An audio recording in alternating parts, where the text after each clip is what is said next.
buddy. How's it going?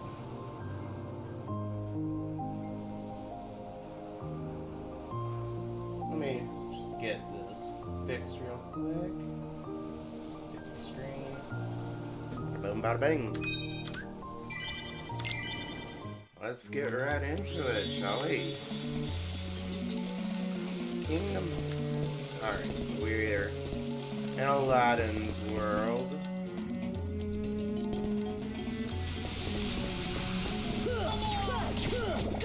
Alright.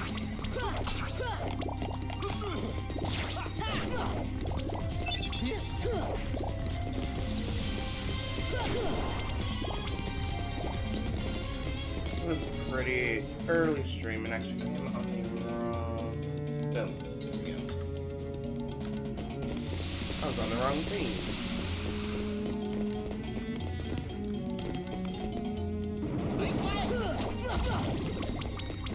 I eventually want to get overlays for all my games, but that'll be... I need to get around to actually commissioning all the artwork. I've talked about doing that, and I've just been procrastinating on it so much.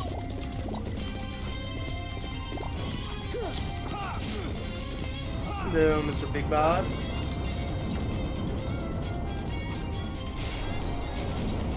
Okay, I'm safe here. I was wondering.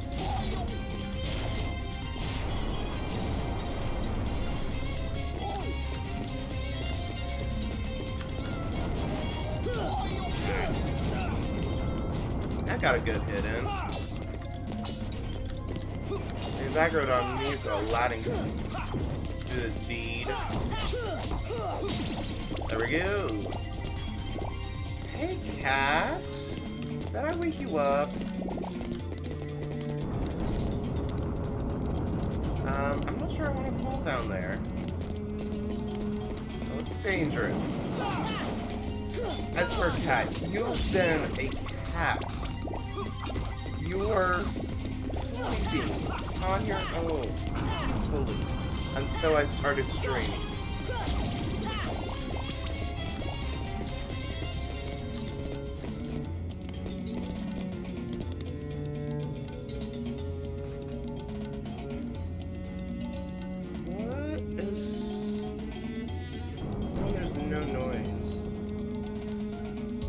Mic is still picking something up. That's interesting.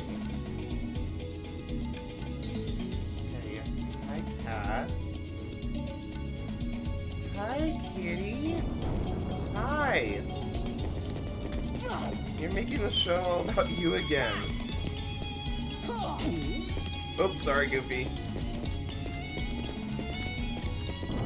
Ow! That timing.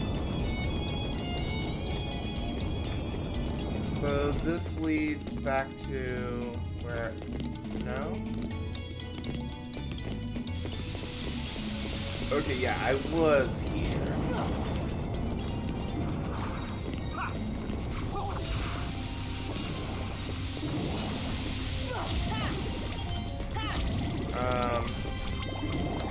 I can jump up here, yeah. Oh my god, cat, we are gonna have problems. We are going to have problems. What are you doing?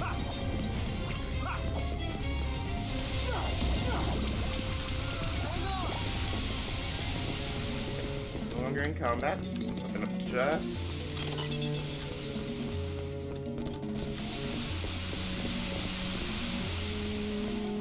Gaia, why is it that every time I start streaming you want to come to my room?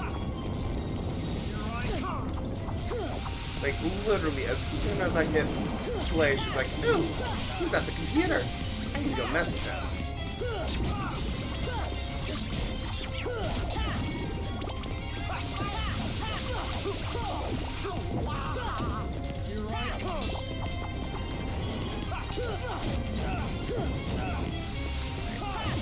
What? Yeah, one more hit. Cool beans.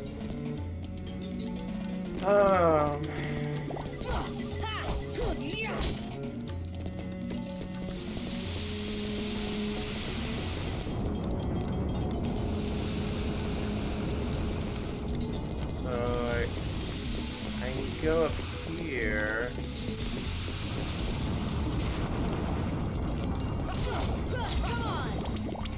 Whoop. And I'm in the drink. And she's in the drink.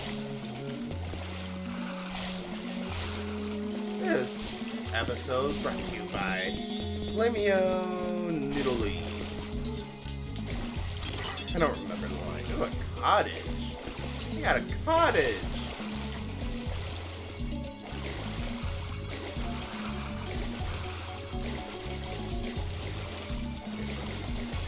Up here I can swim down.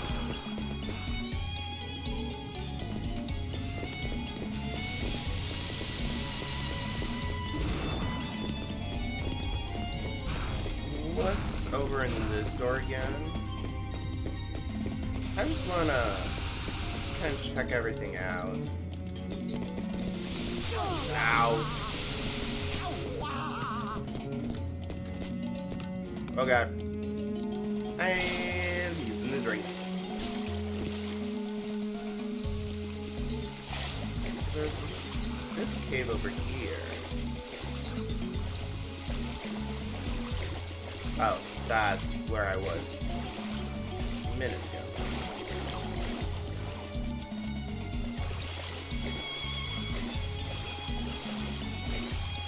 Not that guy. What's over here? Hidden room.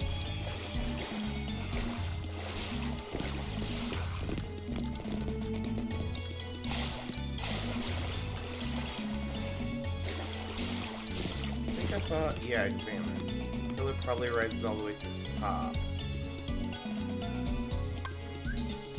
See ya! Okay. I did the thing.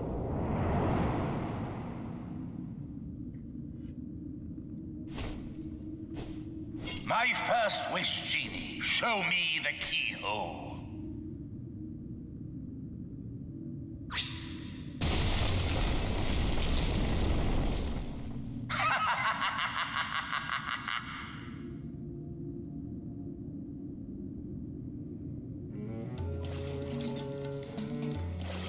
Okay.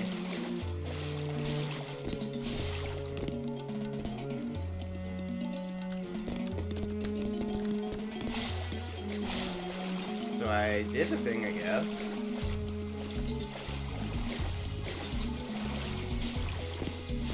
This game definitely rewards you on exploration, but it can be very unintuitive, and I think I made a mistake in not just finishing out the level. I think from here on I'm gonna try to get, basically try to just finish off a world in one go, and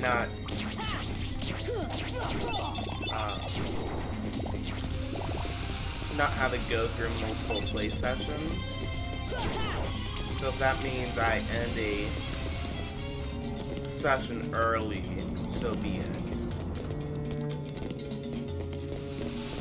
I think that would be better going forward. I feel like there's something that has to do with that staircase. But I'm not sure what that would be.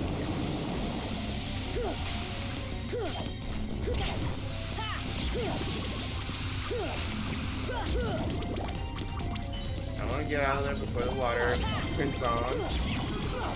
I don't actually know what the timer is on, but... Damn it, Aladdin.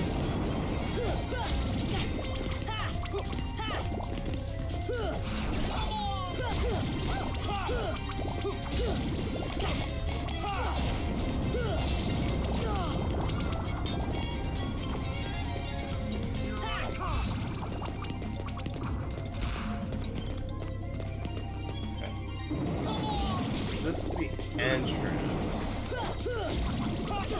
I remember this place now.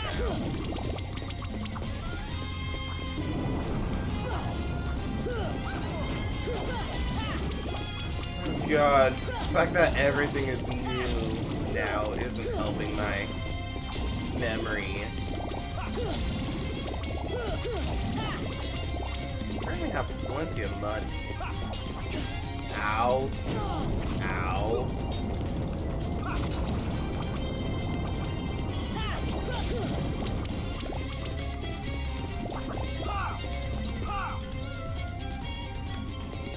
Alright, so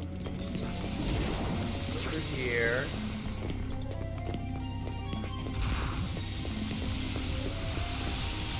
feel like the answer is through that door. I don't know how to get to that door.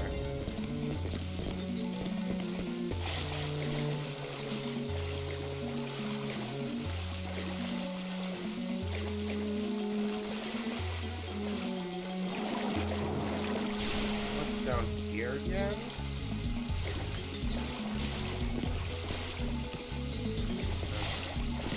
I just remember there's another monkey statue. Yeah. There's another monkey statue. How can I jump up?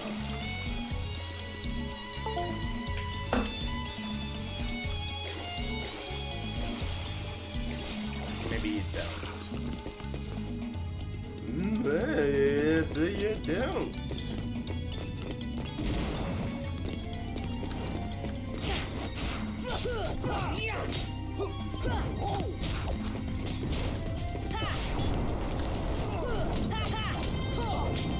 Alright, Mr. Big Bod. Thank you, Aladdin.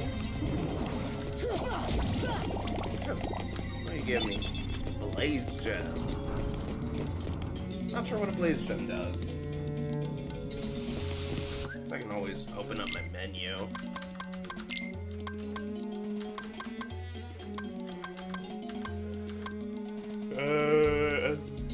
Used for item synthesis. Okay. I don't know how item synthesis works.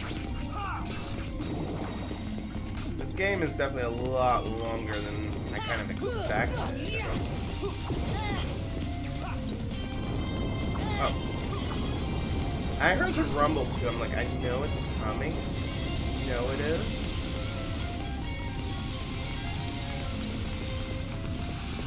But clearly, I have a suicide pact.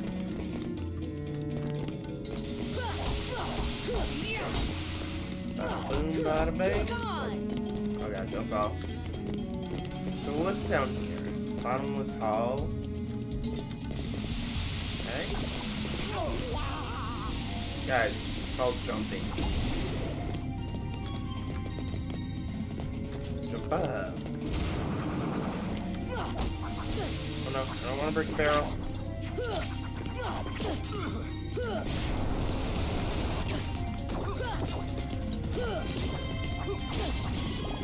Don't break my barrel.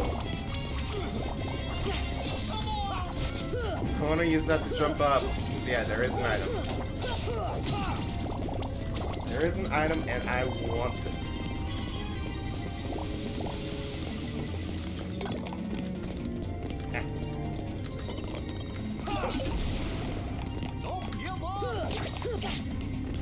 Don't worry, Goofy. I won't give up.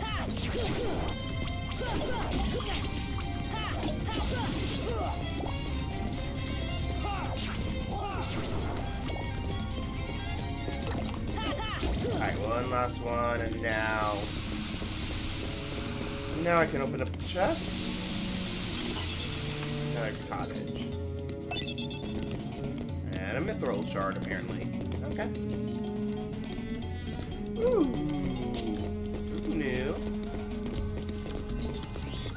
Well, let's quick savey save. Quick savey save. There's a red one here. Ow. Although that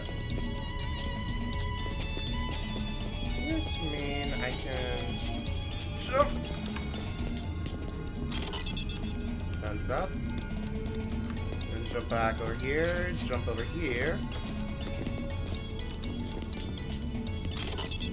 Ooh, I found puppies. One over there as well. Alright, camera move! Ah, so close.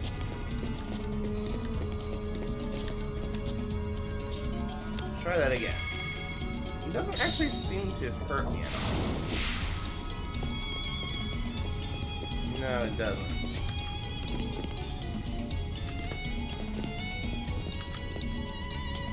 Oh, so close. Feel like that's the right move. It's just a jumping puzzle.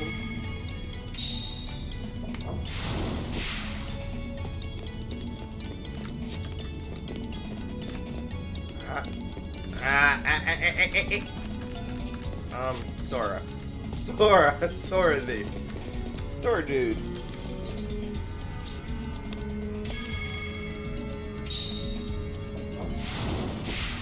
Bada boom, bada bing. Hey.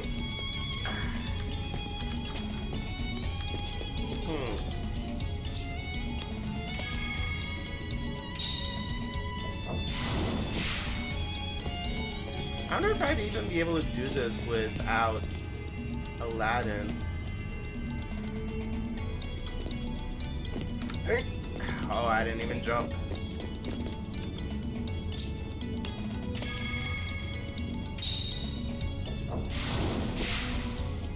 I'll give this maybe a couple more goes. It's like I'm so close to hitting it.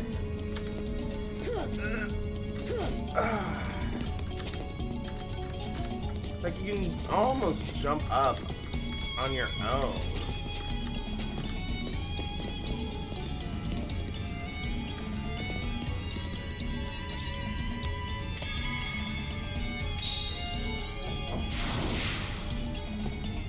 Oh, okay. Hey, Lorcan. So, no, you don't have to jump. You just have to explore a little bit more. Ah, there you, my derp. How you doing, Lorcan? That boy again? He is more persistent than I expected. Oh, poor baby. Why not explain the situation to that boy, Riku? Doing so may actually prove useful to our... Hey! Wait a second. Are you Maleficent? Jafar, let Jasmine go! Not a chance. You see, she's a princess. One of 7 who somehow hold the key to opening the door. Open? But you fools won't live to see what lies beyond it. Genie, my second wish, crush them! Genie, no! Sorry, Al. The one with the lamp calls the shots. I don't have a choice. Poor Genie.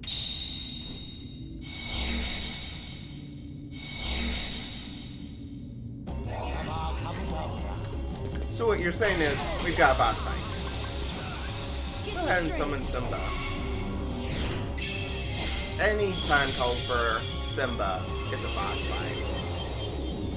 So how are you doing today, Lorcan? I hope your morning is going well, or afternoon.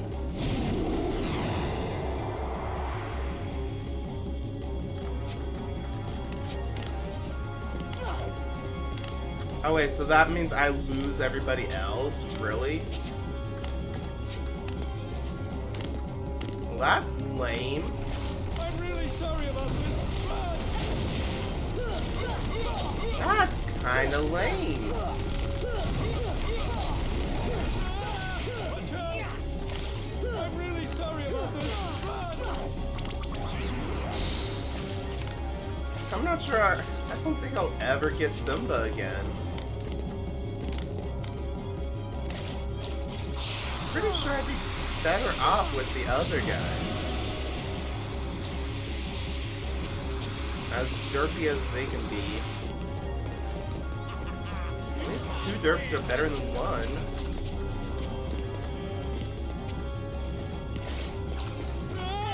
Watch out! Thank you. Ah.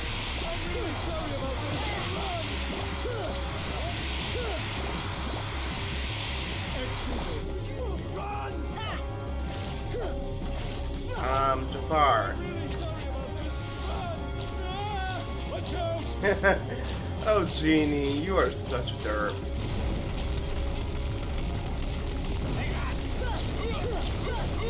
Alright.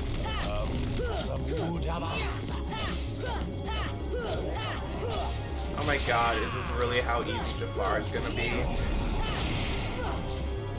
Really? Quick, get out of the way! Thanks for the warning, Genie.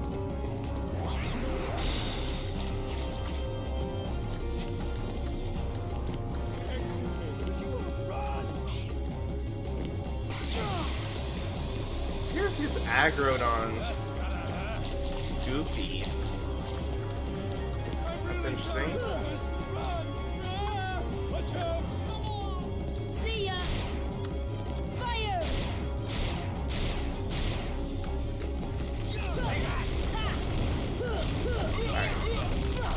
And here goes Jafar. Got like 1 or 2 more hits. That's it. Watch out!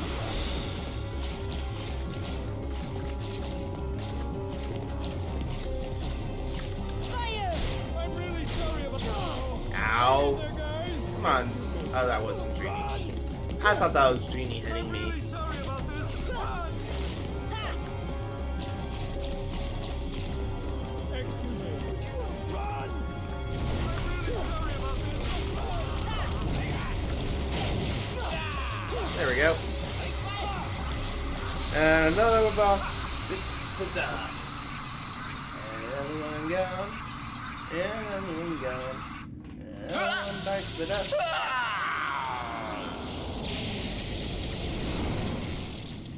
I assume at some point we'll have to fight Genie Jafar.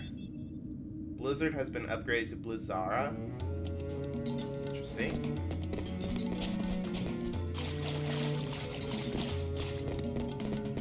Like, just going based on the movie, I assume we'll have to fight Genie Jafar at some point. Genie, my final wish. Like, maybe right I now. want you to make me an all-powerful genie!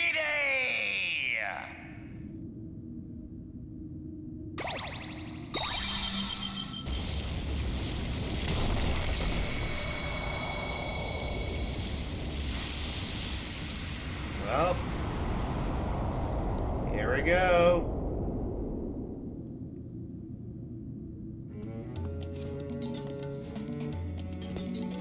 Oh. Well, I guess I have to go down anyways. Hello, I see that Jafar is becoming an all-powerful genie. Hey, Pokey. Just in time for Genie Jafar. Is it hot in here or is it just me? It's hot in here. Must be summer. God.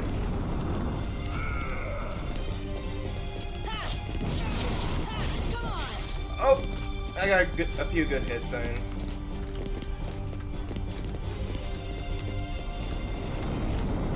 Fire! Deep freeze! See ya! Come on, come back over here, you stupid bird. Yeah. Ah, meh. Meh, meh.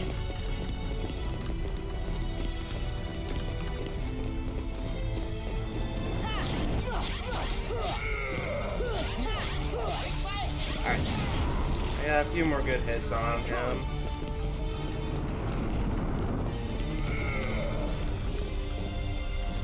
Nine. apparently magic does not have an effect even if it can't hit. Oh, Goofy, are you out again?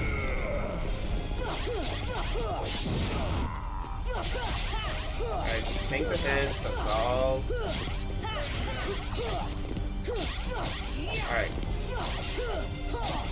One more hit, one more hit, one more hit.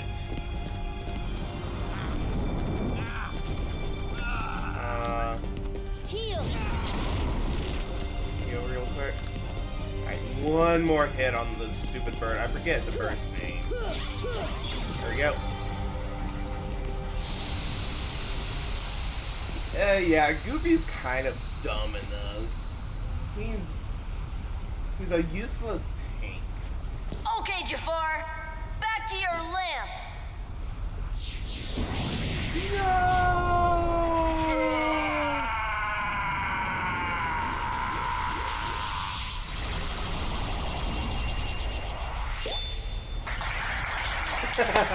Oh, thank you, Pokemonkey.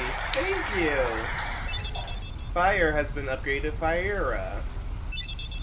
And we obtained Asmon's Report 1.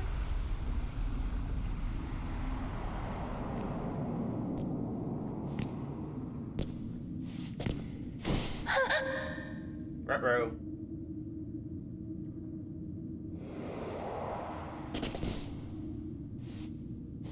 Jasmine? Jasmine!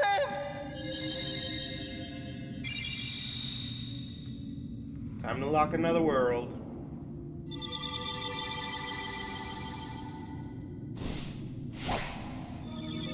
Agrabah is definitely less annoying than the other worlds were. So I think that's promising news for the rest of the game being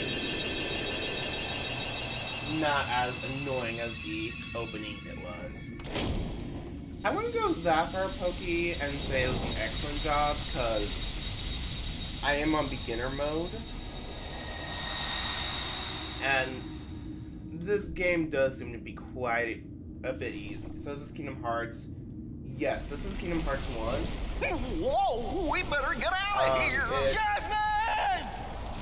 It's renamed like 1.5 or whatever in the re-releases, but it is Kingdom Hearts 1, just upscaled and ported to PC.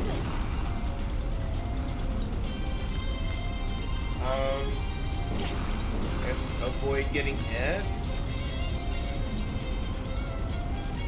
Honestly, I don't even have to do anything. Depending on how long this is.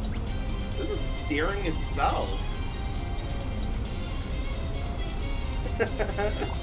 This is basically a cutscene. Ow. Ow. Okay, maybe I should actually do something.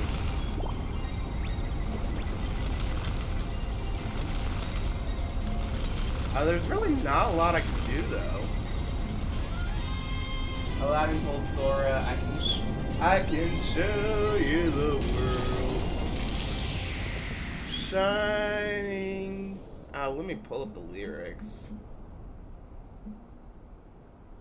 So, Jasmine's no longer in Agrabah. Sora, let's go find her.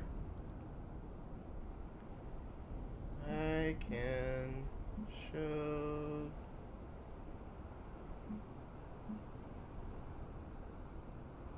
There we go. Why not? I sure wish we could, but we can't. If we take him to another world, we would be... metal. Earth to Al? Hello, you still have one wish left? Look, just say the word. Ask me to find Jasmine for you. I wish for your freedom, Genie. Al! Technically, he could free Jasmine now that he can do whatever the hell he wants.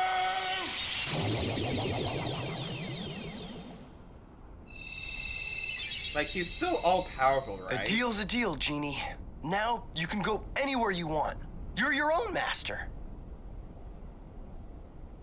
But if you can, it'd be great if you could go along with them and help Sora find Jasmine. Sorry, Al. I'm done taking orders from others. But a favor, now that's entirely different. I guess I could give that a try. Oh man, it's After all, we're pals, right, Al? so surreal that it's Robin Williams' voice. Just leave it to me. Like, this is new Robin Williams content to me.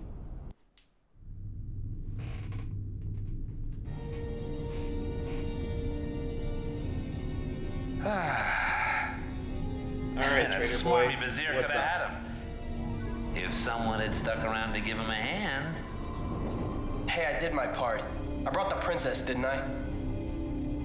Jafar was beyond help, consumed by his own hatred. One should beware of letting it burn too fiercely. Whoa, let up. I'm as cool as they come, okay? By the way, kid, have we got something special for you? Huh? I have no idea. We have If a deal, in the future yes? Kingdom Hearts You games will help have Will us, Smith. and we grant you your wish. Ooh, Kyrie. Okay. So Kyrie! Go to her. Your vessel is waiting. Ooh, Peter Pan World up next. Just remember, this is no pleasure cruise. It won't be a pleasant voyage. Why are you doing all this for me? What's the catch? Catch? What's the catch? Silly boy. You're like a son to me. I only want you to be happy. Uh-huh. I seriously doubt that. Believe what you wish. But lest we forget, I kept my end of the bargain.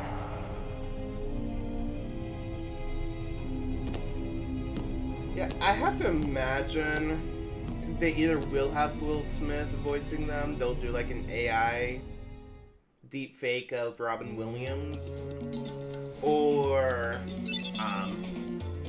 we just won't even have any more Kingdom Hearts. I don't know how the story from Kingdom Hearts 3 is. I haven't even gotten this far in this game until now. This is the farthest I've ever been.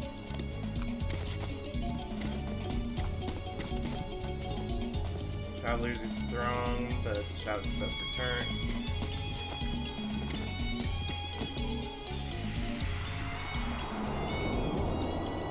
So I don't know if like there's still room for more stories, or if we even like what might happen.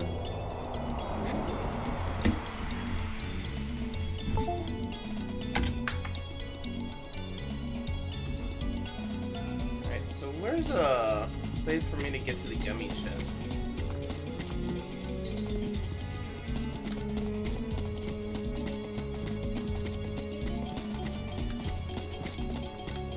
Ha! Ha!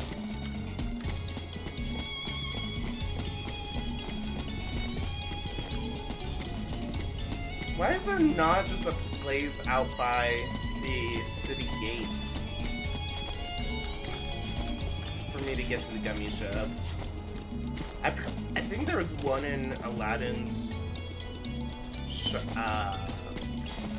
house. I hesitate to call it a house.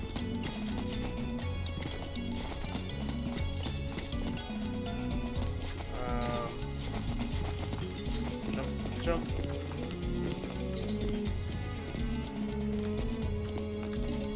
There we go. Aladdin's house. Yeah.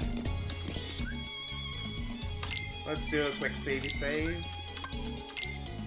Just so we don't have to go through the cutscenes again. New ship.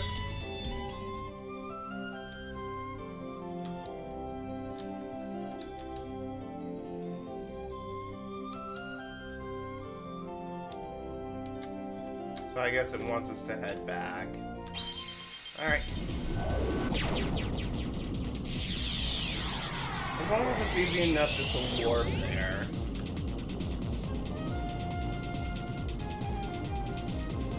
let's go to the Magician's Study. Is this the book? Yeah, the 100 Acre Wood book.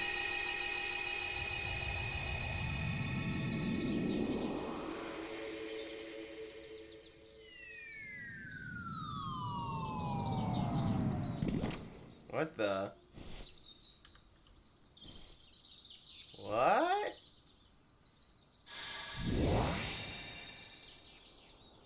Oh no, Pokemonkey, what'd you say?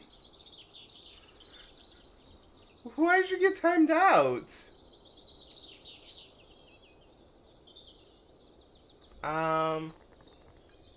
Yeah, timed out by stream elements. Hold on.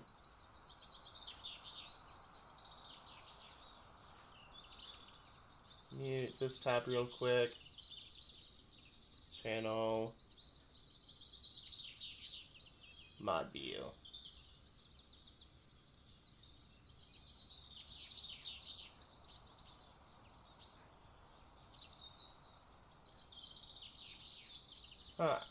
Let me untime you out.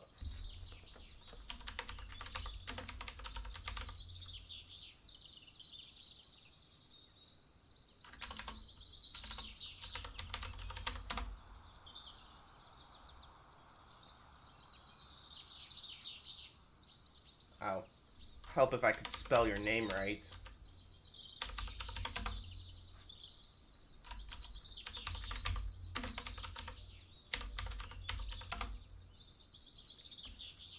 I'm curious, Pokemonkey, what happened?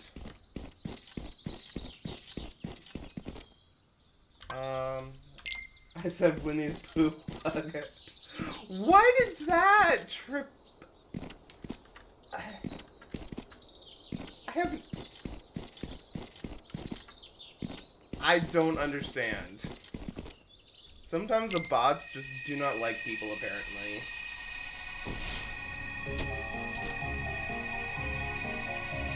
You have caps locks banned.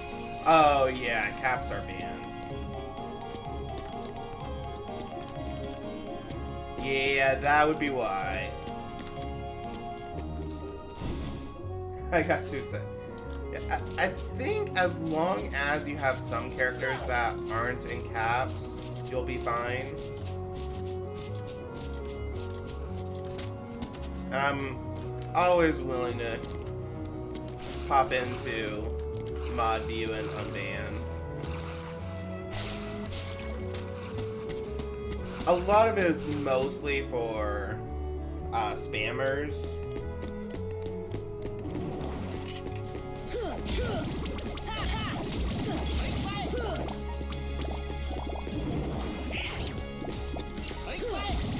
But honestly, if you go through like the Discord or YouTube chats, you won't have to deal with that. It's only the Twitch chat that is still locked down. Not that I've been advertising my YouTube channel recently, but I have started streaming to it again. Yeah, thanks for the untimed out. I can't understand why you have that. Yeah, it'd be nice if I could set it to like have a warning first, like, hey, ready, no caps, and then on like the second time, it'll give like a short timeout. I think a 3-out or a 300-second timeout for first offense is a little extreme. But I'll have to dig through, and that might require like getting a special bot that's specifically high power moderation. Oh. Buddy.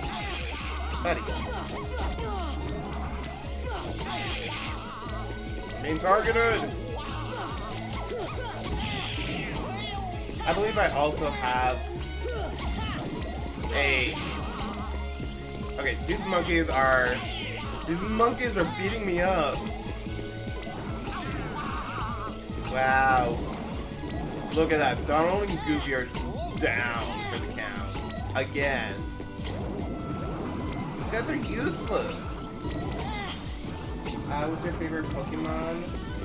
I don't really have one. I like Mew. I like Poochyena. I like a lot of different Pokemon, but I don't really have a favorite. And you'll notice that a lot. It's hard for me to pick favorites.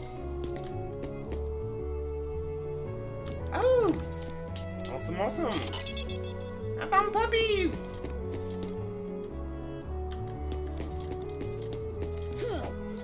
I know I've gone through my list of favorites a couple of times, but I like Mew, I like Poochyena, I like Charmander, I like Torchic. I like basically all of the starters. Could I do Deep Zera? freeze! Deep freeze! See ya! Deep freeze! Ah, okay. So you want to use the Ice Spell. Use a classic. Poochyena is a cool pick as well. He's cute. Yeah, I like to go off of cuteness a lot of the time, as well as if I can attach them to something in my life. Like Poochyena, I've mentally attached to my dearly departed puppy.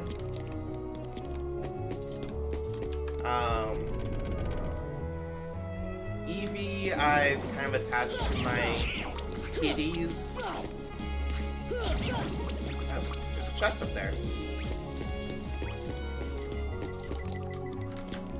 How can I get up there? I think I tried getting up there before. That's sweet about Poochyena. Personal connections are definitely... Yay! Bulbasaur is your favorite Gen 1 starter. Sableye is... Alright. Bulbasaur is your favorite, as people who have acquainted with me could probably guess. Yeah.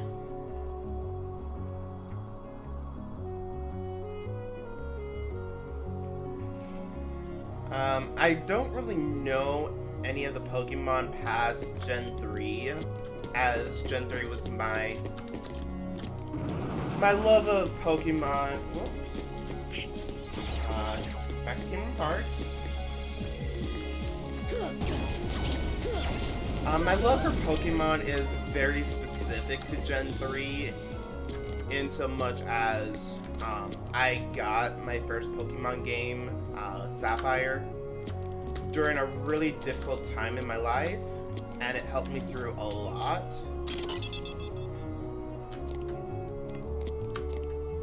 Basically, when I was, I believe, 7, my grandfather fell off of a crane, and obviously that could require a lot of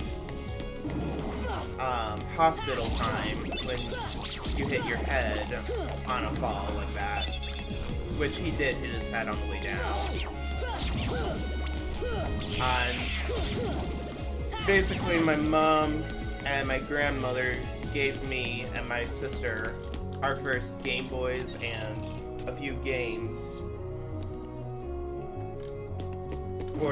to kind of help us deal with the time we would be spending in the hospital. Because the hospital is not a fun place for a 7 and 8-year-old to hang out. It actually just so happened to coincide with my birthday, so it got wrapped up as a birthday present.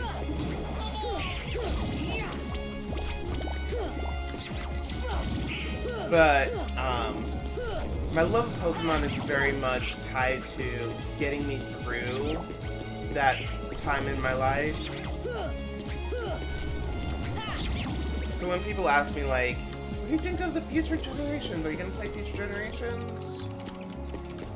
Are you going to play Sword and Shield and whatever? It's like, maybe? I don't really know. I don't really have any love of Pokemon. I just have love of those specific games. Ooh, am I gonna get another gift from Pungo? Cat, at least you're rubbing up against the phone stand. and not the mic this time. Although you are on the screen. Contain Frigga-G. Hey, kitty.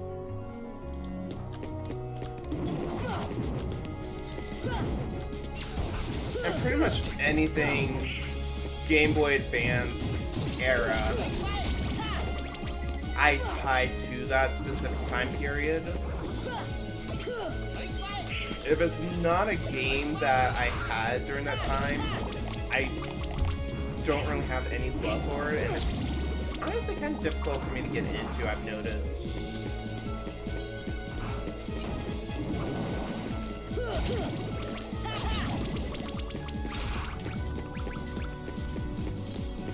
Amazingly, my grandfather did end up making it out of that whole shebang, that whole ordeal, alive and mostly well.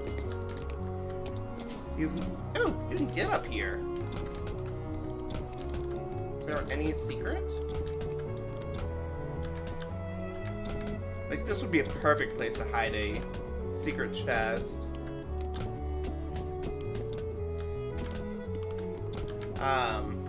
He's never really been able to walk since,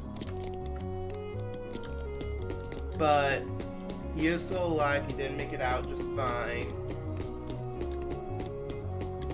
with just a lot of walking issues, but otherwise okay.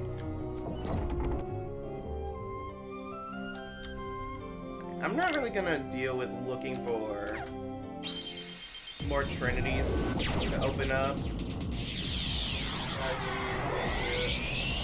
Yeah, he was in a coma, medically induced coma for a couple of months.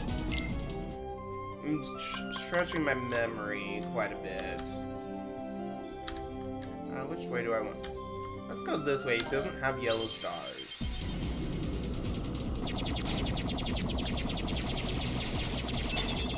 So yeah, my love of Pokemon and the Game Boy Advance era are very much tied to that specific event.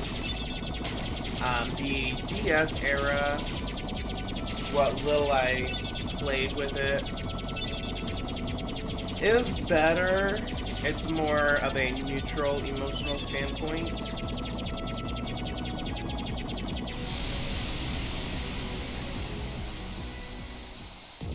So I can, I can more easily entertain games from that era. Don't you dare chew on my pen, cat. The cat is back. And she is very much being troublesome. I don't know if you've ever played SpongeBob 1000 or SpongeBob 1000 for a console game. I absolutely adore it. When they remastered it, a lot of people found it very generic and average, but most people like me who really love it. Yeah, that tends to happen. I know I had a SpongeBob game on the Game Boy Advance. Oh my god, Hiplup! Thank you! Holy shit, you did not have to do that! Thank you so much!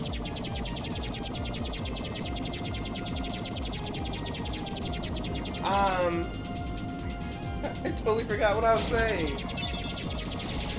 Oh yeah, I did have a SpongeBob game, but I would have to look up like what SpongeBob games came out on the Game Boy Advance. And I specifically had an SP. I don't remember what my first SP color was, but I think it was like a light gray. But then I did eventually get a retro style SP. And that's basically what I had through the rest of my... I went to the Coliseum. What? What? Yeah, that's something I've discovered a lot, is games on, like, games from that era were very different from PC to handheld to console. And even, like for example, I had Harry Potter games growing up.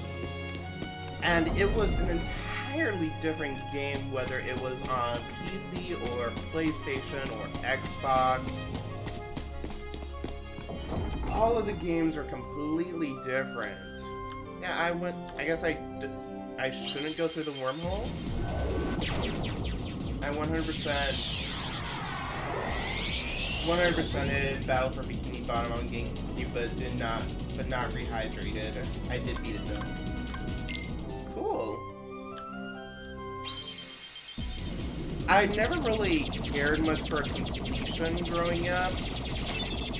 A common trope for me, and especially as a kid, but still true today, is I will play a game until I basically get the gist of the story.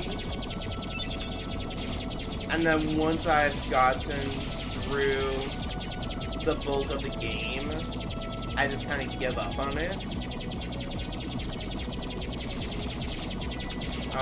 I have been diagnosed with ADHD, so I've wondered for a while, and I've kind of pinned it down as just being ADD.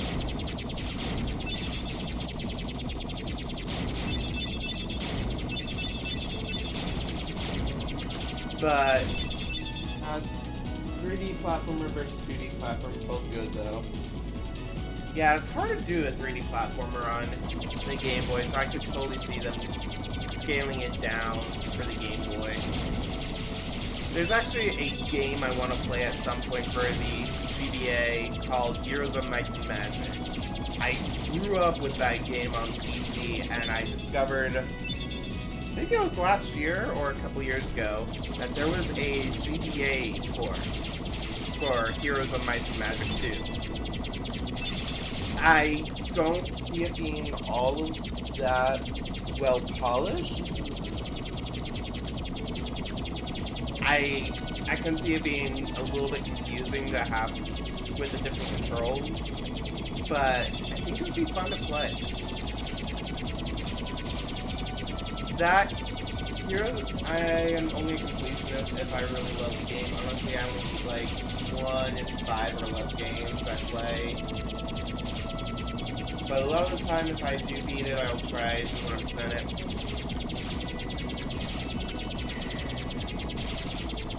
Depending on what you consider 100%ing, I probably 1% is like 1% of the games I've played. Games like Heroes of Might and Magic, if you just consider the campaign, then I've 100%ed it. If you consider like going through all of the single play scenarios, then I haven't 100%ed it. And then I also grew up on games like Pharaoh, which was an Egyptian city builder. Here's of Mice and Magic sounds fun. Yeah, I might actually stream it later today, honestly. There's a bunch of different Heroes games. If you ask anyone who's grown up with Heroes games, the golden era was 2 and 3. 4 definitely tried to break the mold that 2 and 3 were getting into, but it wasn't as well polished as maybe it should have been. It was definitely rushed out. And the company, the original developers and publisher of the game actually went out of business shortly after release. And the intellectual property was picked up by Ubisoft. And from the tone of my voice, I'm sure you can guess at how well they've maintained the IP. The Ubisoft games fit the same formula, but basically everything else is different. All of the window dressing is completely different. What you doing, cat? What you doing over there? I'm over here. Yeah, Ubisoft. Yeah.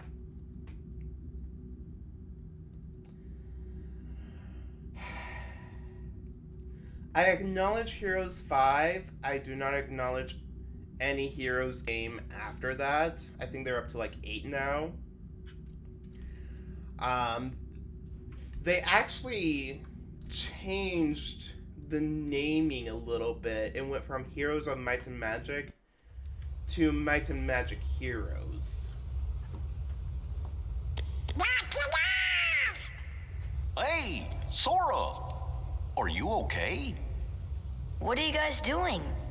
Which I Where think are goes to we show you anyway? just how much they really care about the IP if they're going so far as Oh, to you change the know, wording. I think that big old whale monstro just swallowed us. And for today's weather, expect showers. Oh, heavy showers. Ow! Who's there? It's me! Oh, it's just Pinocchio! Pinocchio! Pinocchio? Pinocchio, where you going? Pinocchio! Isn't it Come on, Jiminy everybody, Cricket after from- him, quick! Pinocchio.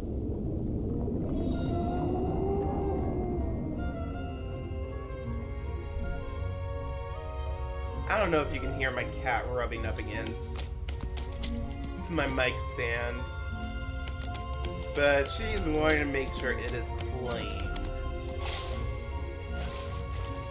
Yeah, Heroes 5 keeps the formula pretty well intact. It keeps a lot the What same. have you got there, Pinocchio? It does make quite a With few this, we improvements, can get out of here, Father!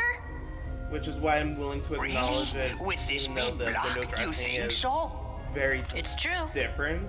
So, how did she end up here, Pinocchio? After that, though, they started oh my, really messing so the with whale the swallowed all formula, of you too? My goodness! and Looks like it. the most My recent name Heroes is game, Geppetto.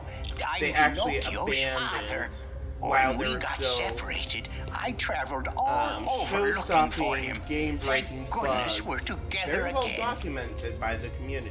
So, you seem to know Pinocchio quite well. And Ubisoft I hope he just was a did good not boy give in a my shit. absence. They got their money and they were done with it. Well, we've all had quite a journey, right, Pinocchio? So you really won't see too many Pinocchio? people with a love for the later games. Unless that's what they came into at the beginning.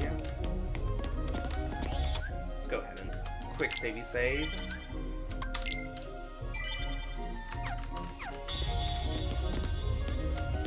But 2 and 3 are definitely the golden age of the series. What are you doing? Come on, let's go back. You know, Geppetto's awfully worried about you. 1 is a great start, but Pinocchio, it's kind stop of a fooling demo around. mode This is no time for 2 at this games. point. 2 was was basically 1, but then just But scaled Sora, up. I thought you liked games. Or are you too cool to play them now that you have the Keyblade? Riku? What are you doing here? Just playing with Pinocchio. You know what I mean. What about Kairi? Did you find her? Maybe. Catch us, and maybe I'll tell you Dude, what I know. you're being a dipshit, Oh, right? come on.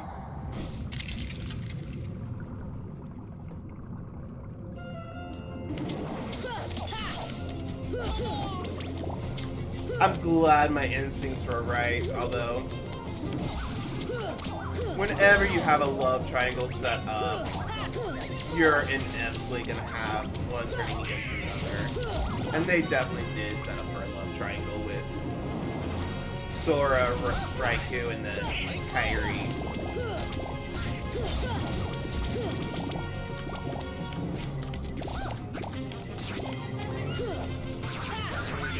Not really.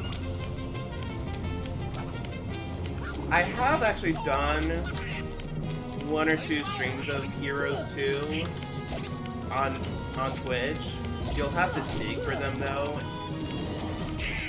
But I think I highlighted them, so they should be around still. Yeah, Heroes 2 is just a game that I can always go back to and always play.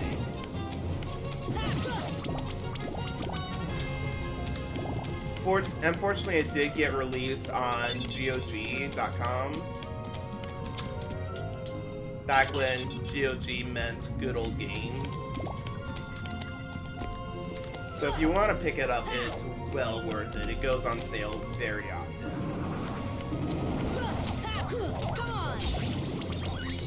Oh, learned evolution. I'm gonna have to take a look at the abilities and see what all I've gotten recently. Oh! And I'm down here now.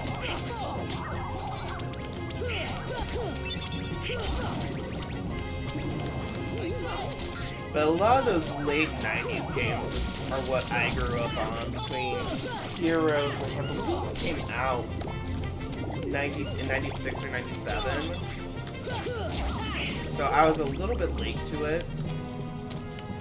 And then Pharaoh, I believe, came out in 1999.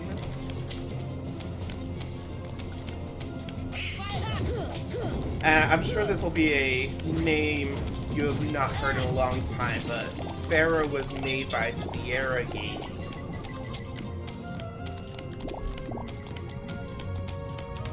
Which, unfortunately, went out of business. Like a lot of the other good gaming companies of the 90s. That .com bubble was atrocious. I actually still have a physical disc of Heroes. I still have a physical disc of Pharaoh.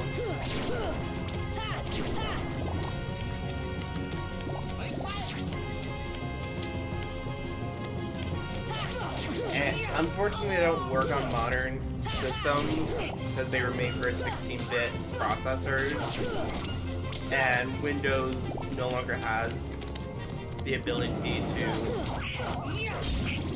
read software made for the 16-bit architectures. Yeah, I don't think I've heard of Pharaoh. It's actually a really good city builder for the time. I hesitate to say generic city builder, because it's really not generic. The window dressing really adds quite a bit. I missed. But it's obviously by the name Egyptian styled. In each scenario, you are given a patron god and then maybe some other gods, some local deities is what they're called. They're the 5 gods: Osiris, Ta, Isis, and Bast. One of them will be a patron god. One or more of them will be a patron god. Oh, and there's also Seth.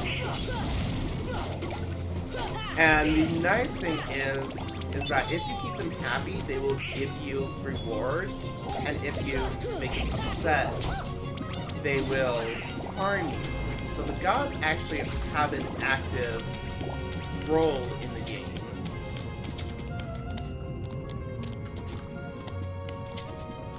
Yes, there is a chest. I'm not gonna spend too much time trying to get it. There are a few game-breaking bugs still in it that unfortunately will never be fixed.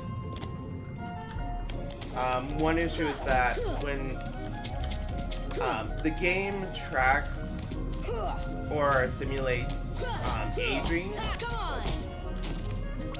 so it tracks like birth rate, and then for the first couple years, nothing really happens with the child, it's just dead weight. Then once it reaches like 5 years old, they go to school, or they become school age. If you have schools, they will attend school. Otherwise, they will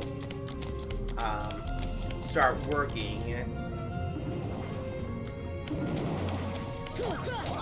And then they will reach working age and become employed. And then around like 65 or so, they will retire.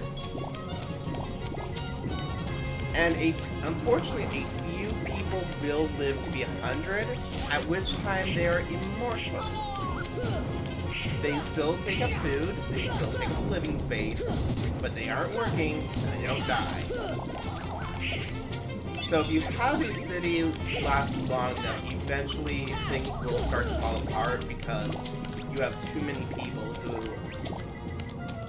are 100 years old and so are immortal, are taking up food, are taking up resources, but they're not working.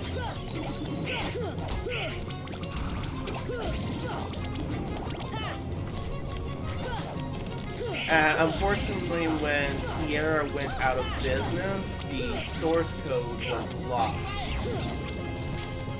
And they really went the extra mile to ensure that the source code could not be decompiled. Or at least a decompiled source code would be worthless. There were some attempts by a group of people throughout the years to try to fix those bugs or even make it moddable, and nothing has been successful. Oh, I gotcha, that's ridiculous, they become mortal. Yeah, it is a bug. It's totally unintended. It is not a feature, and unfortunately it's impossible to fix.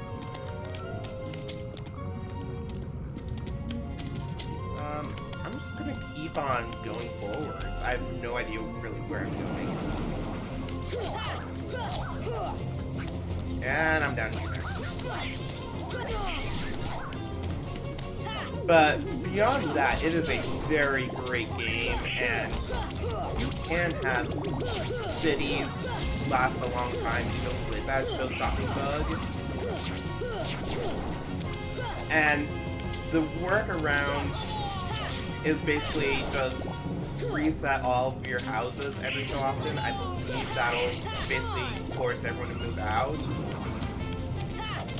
But you basically have to wipe your city entirely every couple decades.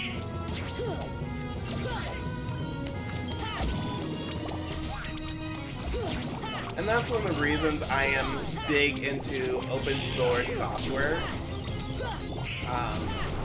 When the source code is available, even if the lead developer no longer wants to work on it, or is no longer in business, there will be people who want to add to it, want to fix things. And they are willing to do it if you give them the means.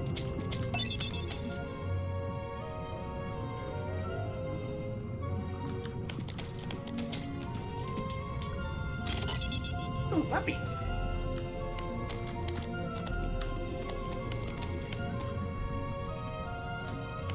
So, even if it's like just a personal pet project, I say always open source things. Put it up on GitHub or GitLab or whatever. Someone else will find it useful. Somebody else will find ways to improve upon it. And you don't even have to do anything. They can just fork it and make their own repository. If you're a programmer, this means stuff to you. Otherwise, it may not. But always open source things.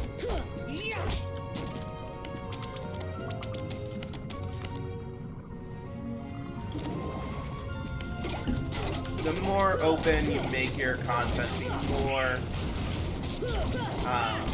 of a community you'll be able to build, and the more benefits everyone will reap, whether it's viewers or players.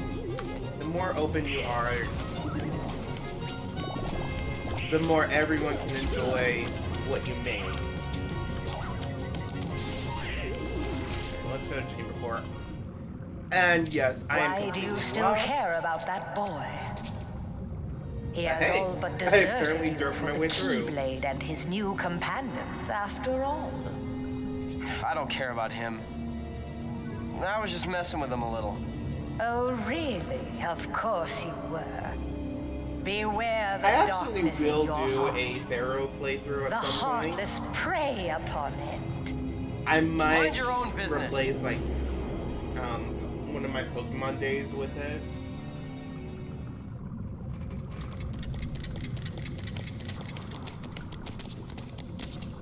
Because Pharaoh's a great game. Riku!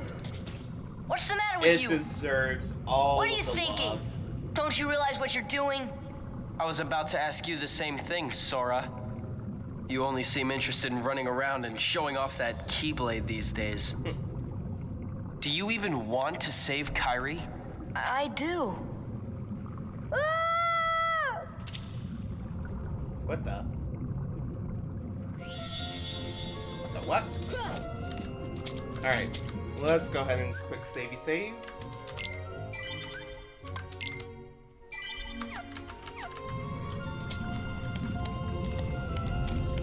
I assume continue onwards? What the?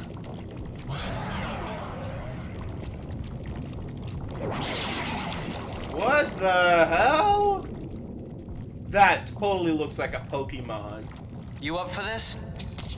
No problem. Let's do it.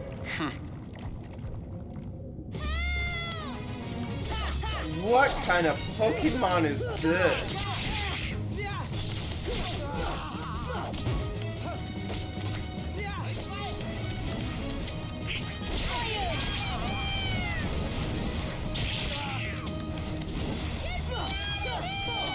Yeah, we're working on it, Pinocchio. That's just gorgeous failed clone. I assume that's from a generation that I have not played. I have no idea who Gorgeous is. Gorgeous.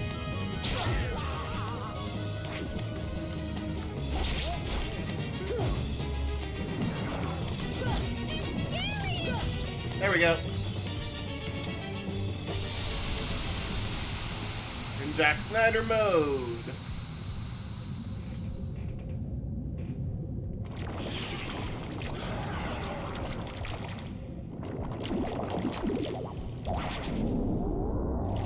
Alright.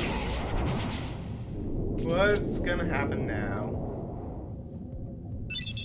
Goofy learned cheer. Is Goofy gonna be a cheerleader now? Are we gonna see him in a cheerleader's outfit? That would be a very cursed image. Oh yeah, oops, Gen 4.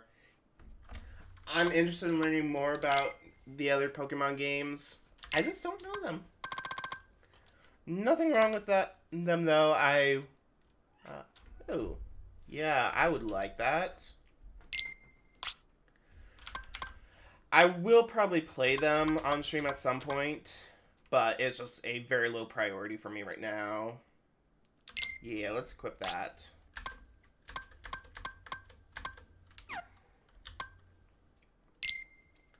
And treasure magnet, and let's go ahead and do that as well. Give up MP to give 30 health to entire party. Ooh. Increases the summons MP gauge. Eh.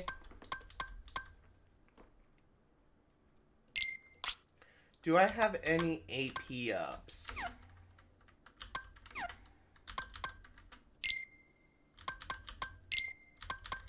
I have 1.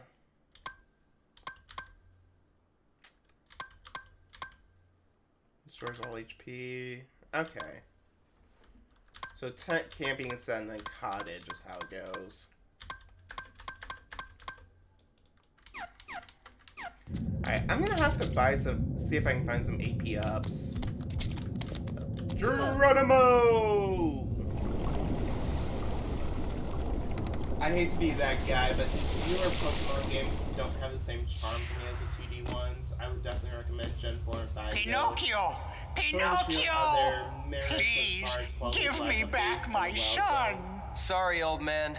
I have some unfinished business with this puppet. I've played like, He's a no little bit of puppet. Heart Gold, Soul Pinocchio is Silver. my little boy. He is unusual. Not many puppets have hearts. But I'm not haven't sure. But maybe he can help someone who's lost actually, theirs. Wait a minute. Are you talking about Kyrie? What do you care about her? I haven't played any of like the newer ones, just the remakes for those generations. Let's go ahead and quick save. Like I've said previously, over-saving is not a problem. High jump. Okay. Let's try that. And yeah, there's definitely something to be said for the older games having charm that the newer ones don't have. How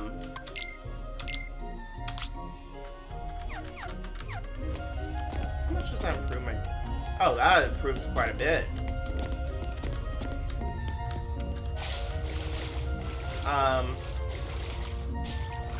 I think it's a lot easier to have a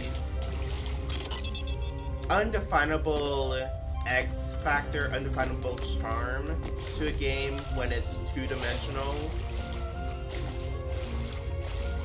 Once you start getting third-person, open world, basically every game is like that now, so it just kind of feels generic, especially if you don't put the time and effort into making it special. And I've never played them, but from what I've seen of Sword and Shield, they definitely kind of failed in that department. It feels like, especially the texture quality and the render distance definitely make Sword Shield feel like a tech demo and not a released product. I think they should have waited, especially after looking at Pokemon Legends Arceus. Like, just a couple years later, and they can do so much more. Why did they not wait a little bit for Sword and Shield? The hand-holding is also a huge issue in the modern games.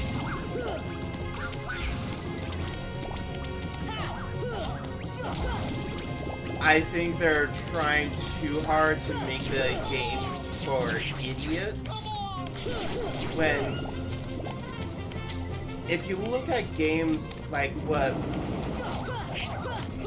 or kid-oriented games in like the 90s, like for example, Kingdom Hearts.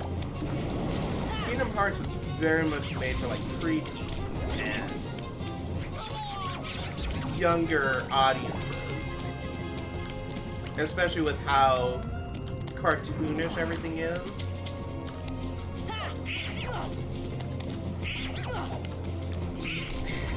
I don't see an adult enjoying this game without nostalgia.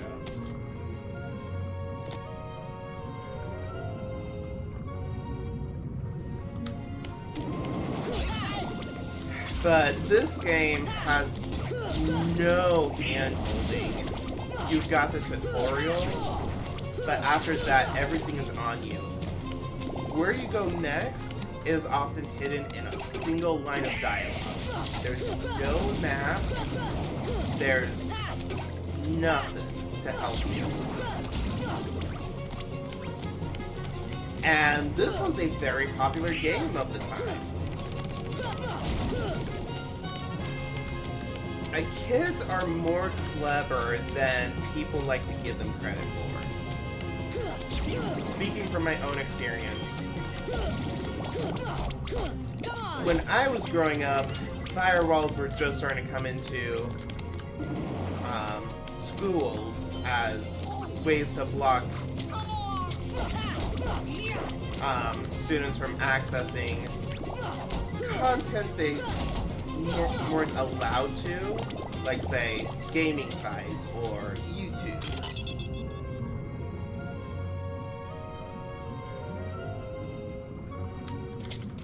And basically there was a whole economy set up at my school around gum as a currency and very useful tips of how to get around those firewalls. You could basically run the school if you knew how to bypass the blocks. You could get anyone to do anything for you.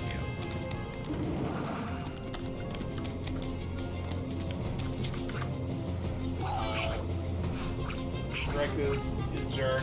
Yeah, that's true. A lot of my favorite games of all time have 2 dimensions and are extremely detailed and well-realized worlds and mechanics. Games like Celeste, Donkey Kong Country, and Hollow Knight. Yeah, once again, I hate to be that guy, but beating games like Donkey Kong Country and older RPGs as a child was rough, but it was also more rewarding. I think they go overboard with hand-holding in newer games, especially games.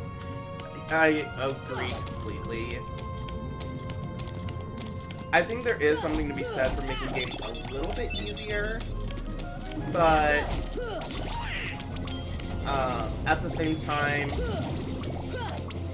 also there's something to be said for making games hard enough that it is rewarding.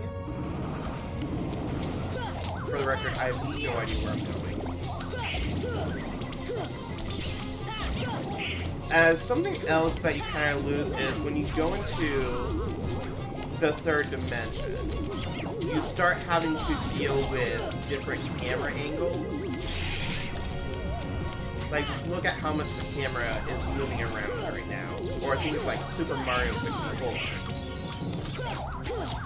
You also have to, instead of being able to just get away with basic sprite, you have to make models, and then you have to make textures for those models.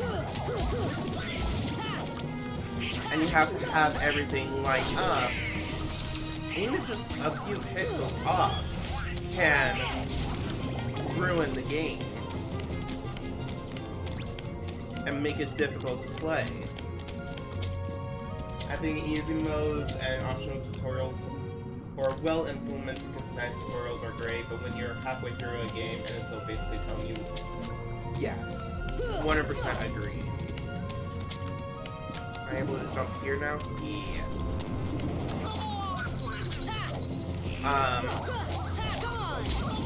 Like, for instance, Half-Life. For all the shit I gave that game,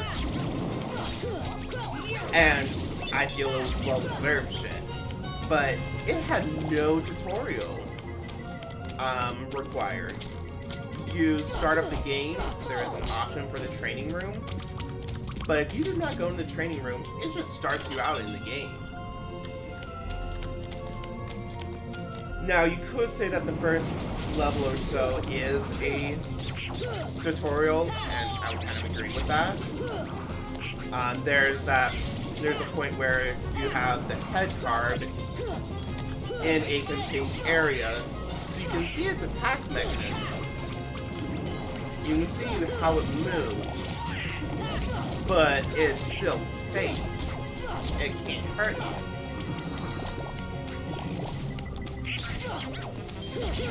And as you're kind of getting through, after the reactor blows up,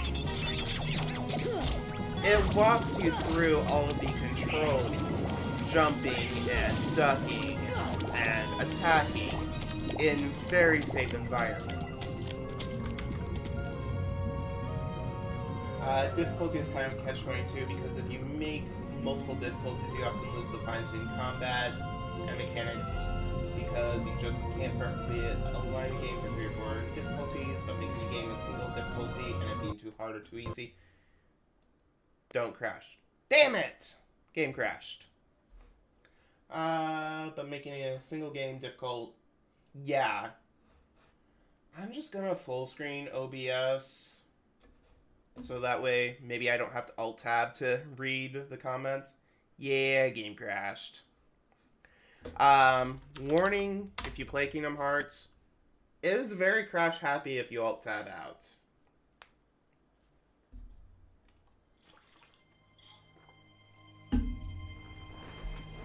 And you're absolutely right. One way a lot of games try to get around that is by, like, giving the AI more resources or more health or whatever.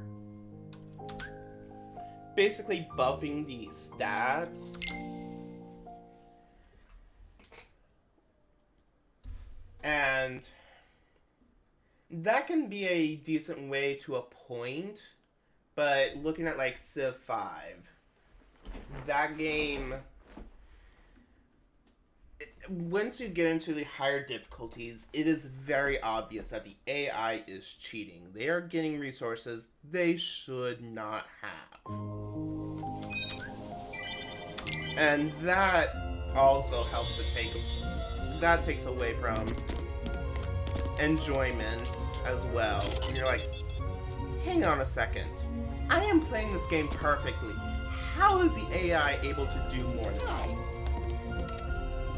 Turns out, they're cheating. I jump equip. So let's get all these chests again. But you are right, it is definitely catch-22. There's no one-size-fits-all solution. And not every game needs to be hard, not every game needs to be easy. I think like Cuphead, for example, which billed itself as a difficult game. It is fine making that difficult. Maybe have an easy mode where the bosses have less health or whatever. But a game like Cuphead, which was billed as a difficult game, was marketed as difficult. Everything about it said it was going to be difficult. I am fine with that being a hard game. Hollow Knight, I am fine with that being a hard game. That's kind of the Metal Gear Solid franchise, which is known for being difficult. Also, getting back to just general game design, look at the differences between Terraria and Minecraft. One game is near infinite potential, but is really quite lackluster in implementation. And then the other game is two-dimensional, finite worlds. On the surface, it seems very scaled down, and yet, once you get into it, you discover there is a whole lot more to a two-dimensional game than a three-dimensional game. As much as I love open-world games, like Skyrim or Fallout New Vegas, there is something to be said for maybe not linear, but more confined worlds. Like, for example, Kingdom Hearts. This is not something you could consider an open world. yes, you can go anywhere to a point, but it kind of... The worlds are very self-contained.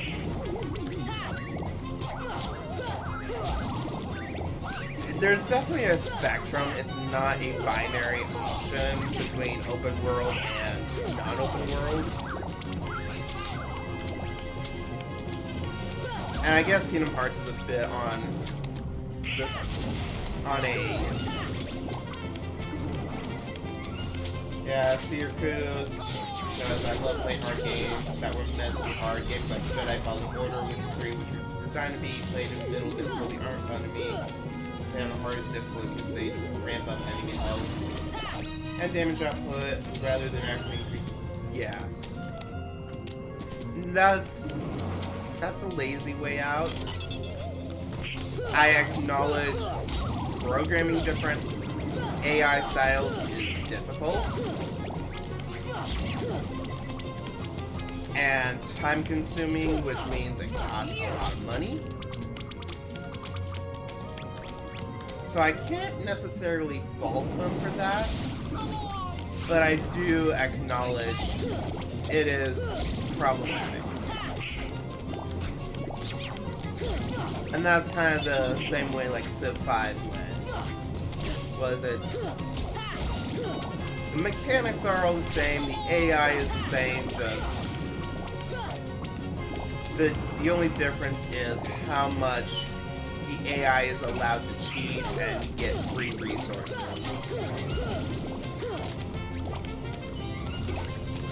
But back to Minecraft versus Terraria.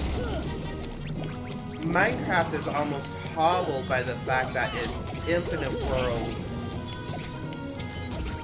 And they implemented the creative mode early on in development. So now instead of a survival game, it's survival for like the first 5 seconds, and then from then on, it is limited creative mode, even when you're in quote-unquote survival mode.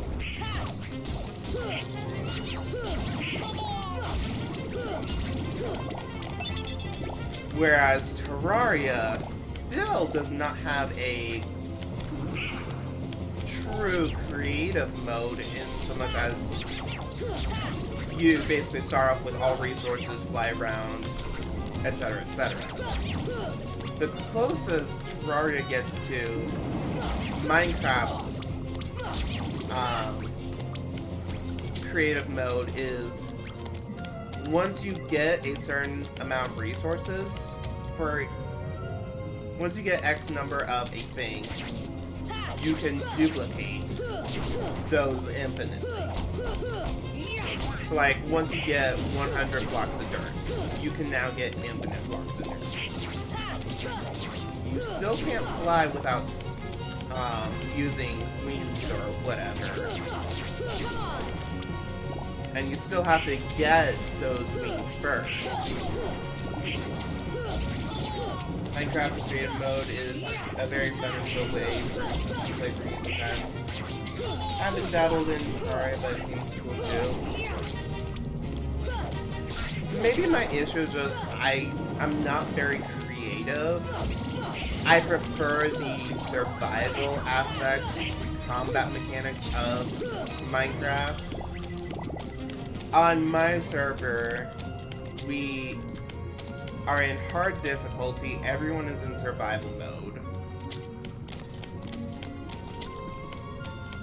And basically, I'm keeping it in hard difficulty. Because I want that difficulty. I want to have to keep looking over my shoulder each time. And when I get mobbed by zombies, I want that to actually mean something. Minecraft stream might maybe incoming for me. I miss making survival world playing for 10 hours. But yeah. Honestly, if you want, I can let you onto my server. We do have some plugins that can make the game more easy. Yeah, it's not hardcore. Fuck that. I have a death counter. I have died over 40 times. But we do have some plugins that intended for Reaver protections do make the game a little bit easier. But by no means do you have to take advantage of them in that way.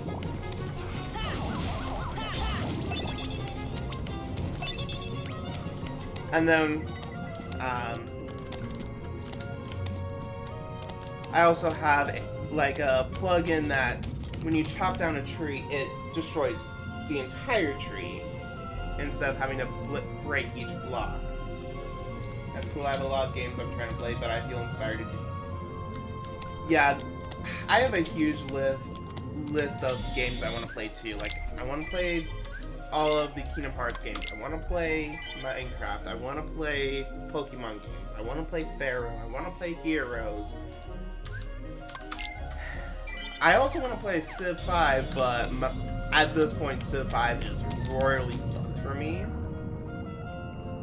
So I managed to get back to the battles.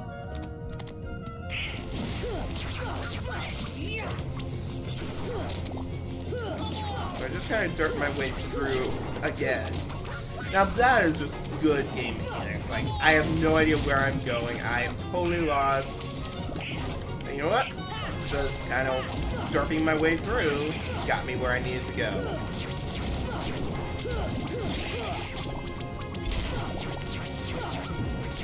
And the nice thing is about the plugins is that everything is optional. The only thing that is on by default are the chest and container protections, but you can just unlock things as you want. And I only have them on by default because I do intend to make it a semi-public server. And I want, when you place your first chest, I want you to already be able to protect it.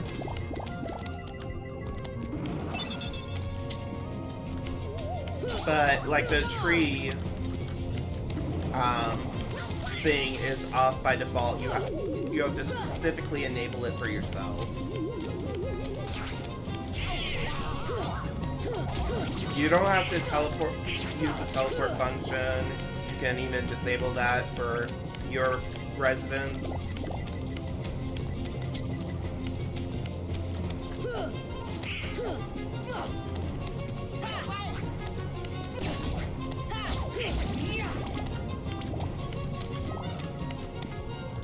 Yeah, it's something that when I ran a public Minecraft server a few years ago. Oh, back here. Most of the plugins I'm using now, I used back on that public server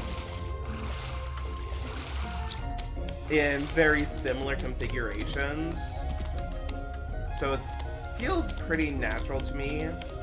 I will be moving it over to a non-self-hosted server at some point, but that's gonna take money.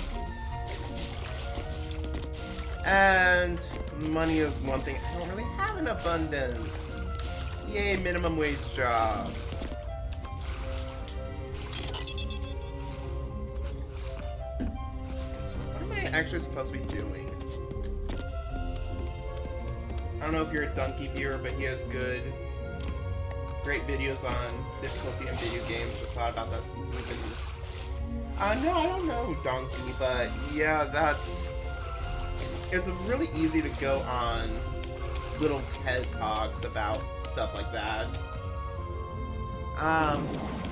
Extra Credits is a very good YouTube channel. I highly recommend it. They started out by basically doing videos about game mechanics and game design. They've since expanded into doing like a full education. There's extra history, which is basically history content. They've had some science videos. But game design is kind of bread and butter. And they do a very good job. The channel name is Extra Credits. Since I'm all tapped out already, I can pull up a tab for that. YouTube. Extra Credits.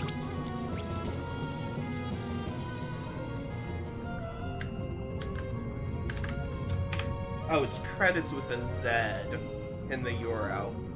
Funny.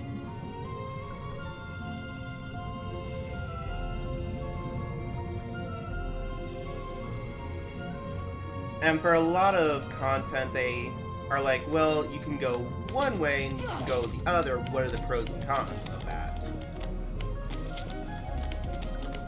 Where am I actually supposed to be going?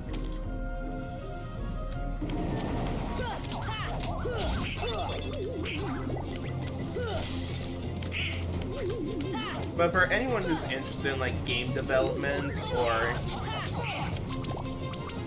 just kind of learning different mechanics of games, I highly recommend checking out Extra Credits. And then the history content is very well done as well.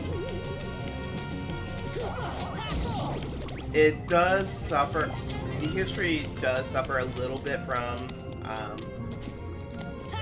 Eurocentrism, but they have been breaking out of that in the last few years. They've done quite a bit about Korea and Japan and China. Even when they don't interact with European nation states.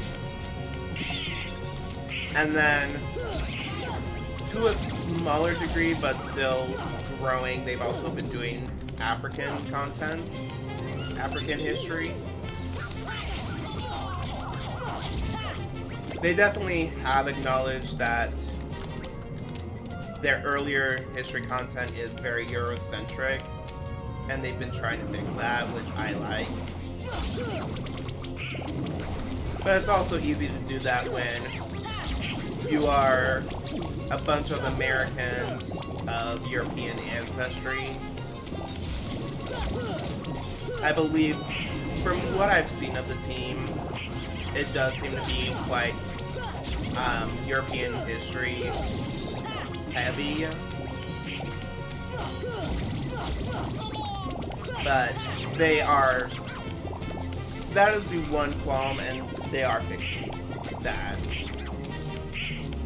And I'll go through every couple times a year and kind of binge watch their new, or the history content that's come out since I last binged.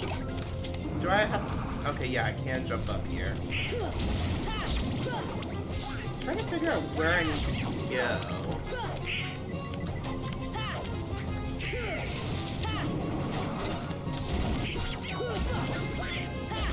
And I'll have to check out Donkey when I am done. If you want to drop him a link, drop a link to their channel. Thanks to Restream, my Twitch, Discord, and YouTube chats are all connected. So even if I can't get to it now, I can always pull up a link in Discord later. Ooh, which is very, very nice.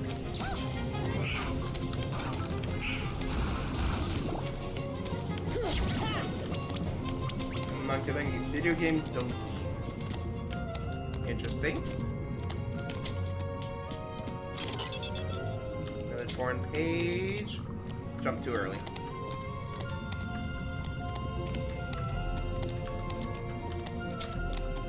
I gotta head out for a bit because of work. Hope to be back before the stream ends up. I will probably be streaming most of the day. I'll probably take a break around the noon hour Central Time for lunch. But then I will be back later this afternoon if my voice lets me. So have fun, enjoy your work. May not be enjoyable, but try to enjoy it. Life is worth enjoying. And until next time we see each other, take it easy. And there's another... Oh, come on! Come on, Sora. Why you gotta be like that?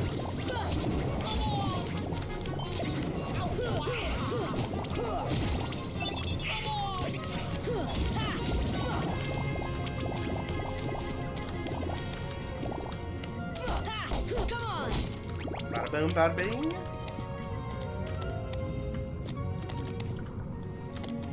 Alright. So this is a new place. I think this might be worth going into. Ah! Sora, why did you have to jump down that first time? I was up there. I didn't have to fight with the camera so many times.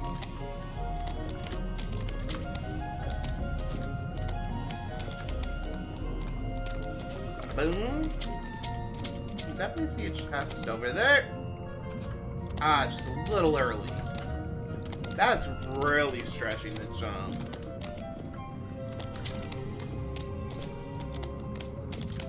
Bada boom. Oh, come on.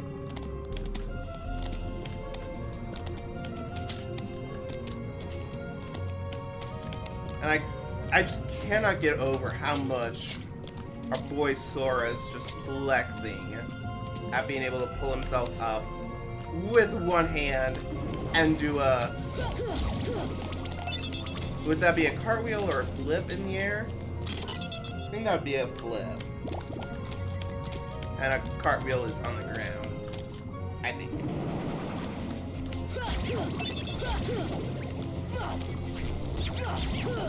But either way, our boy Sora sure is flexing.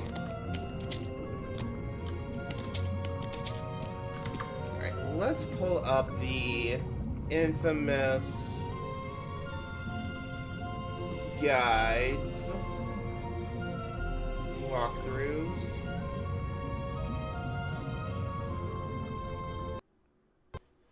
Uh-oh. Yep, there goes the game crash. I should have saved first. Oh well. We are on Monstro.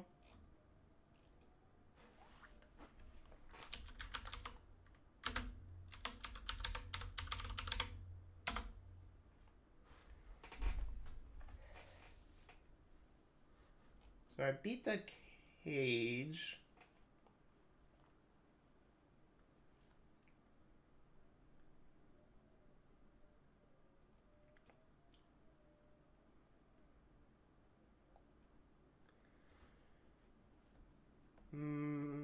So the chest and the mouth are not accessible. I'm gonna give this one more go, and if it crashes on me again, I'll go to something else. Because these crashes are not very fun. And while the game is loading up, I'm going to go get some more water, and I will be right back.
Oh, I gave you guys a black screen. I apologize.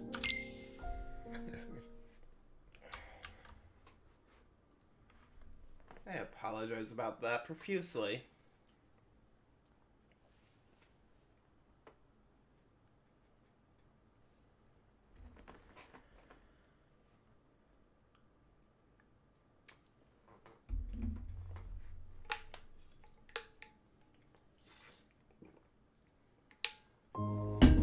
So, looking at the guide.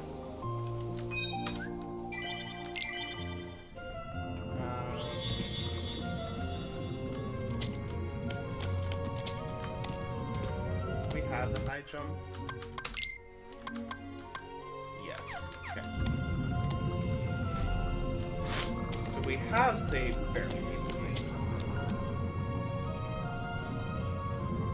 Got the water gleam. Actually, do I have water gleam? We did have that crash. No, it does not look like I have water gleam.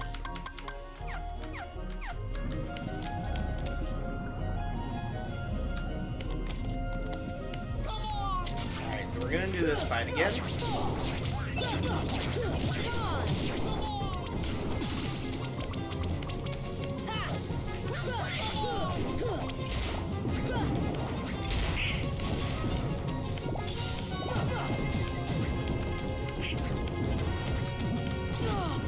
Oh, come on.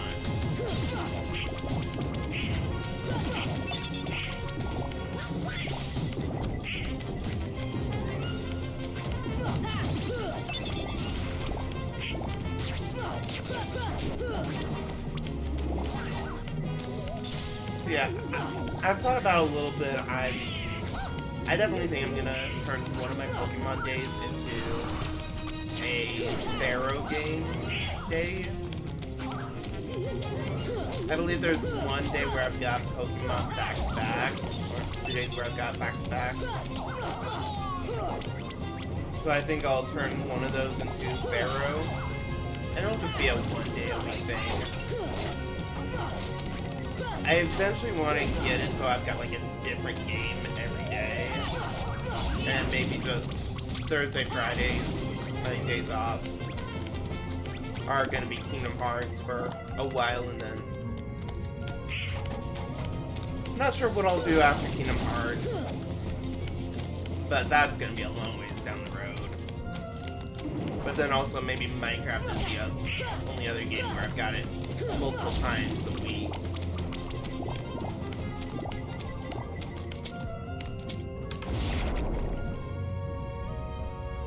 And that is my eventual plan. How quickly that happens, I mean, who knows? Because I do need to come up with game ideas and whatnot. But if anyone has any suggestions, I do have a channel point reward for suggesting games. And my game play is currently full. I will put any new suggestions on a list. Okay, so on the other side of the central structure is a series of platforms that lead up to a chest with the water gleam summon gem. It's the same chest Pinocchio was rummaging through in the opening scene. Look deeper into the mouth, you see one more chest ahead of you. Deeper into...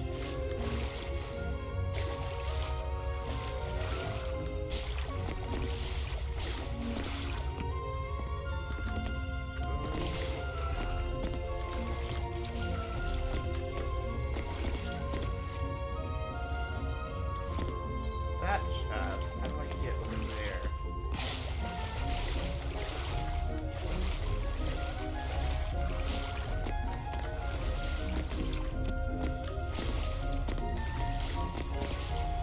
How... Huh, I wonder. Yeah, okay. That's how we do it. That's how we do it! And we got a cottage. Oh, and there's a Trinity mark up there. let's quick savey save.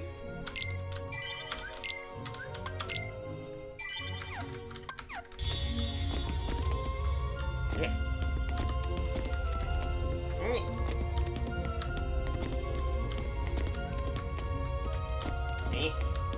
Come on, camera. Work with me here. Me. I know there's a Trinity mark up there. Yes. It's gotta be doable.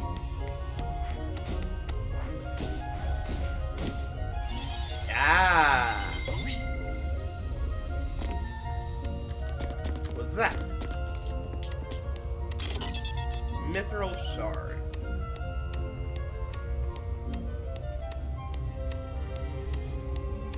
Inside the throat was the first time I ran into rare truffles while writing this guide.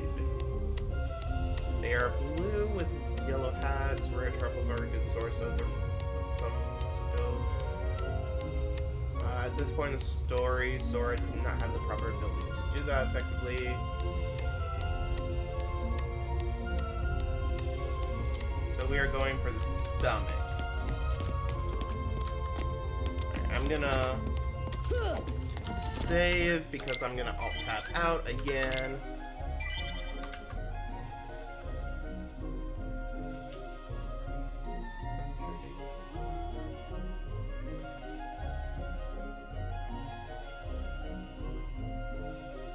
Okay, got through Agrabah. We're on Mushroom.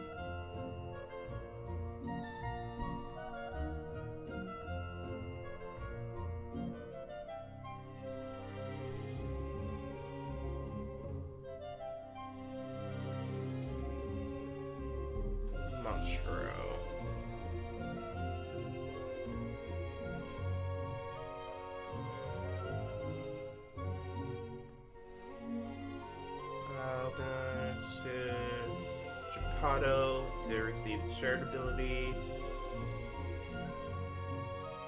So you've nabbed all the goodies, head to the door that's above the chamber 1 door. Ah, okay.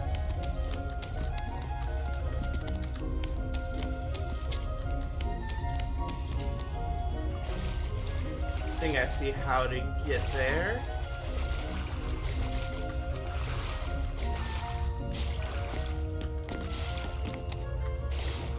Yeah. Bada bing, bada bing. And we found puppies! Jump! Jump! There we go. Thank God that lower platform was doable.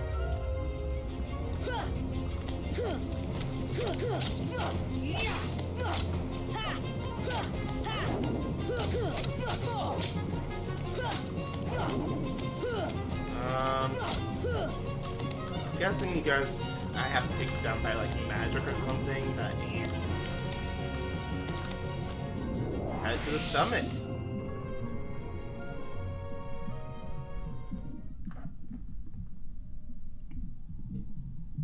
Hey, let Pinocchio go, Riku.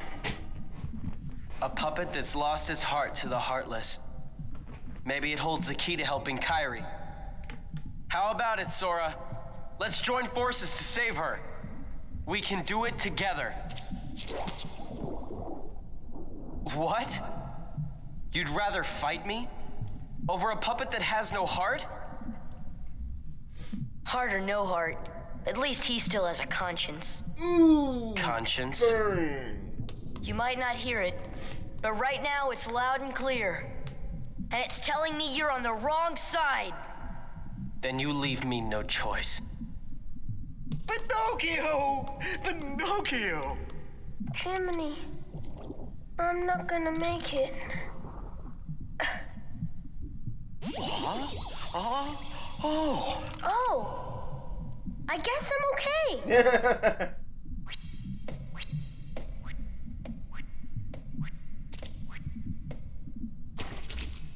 Huh?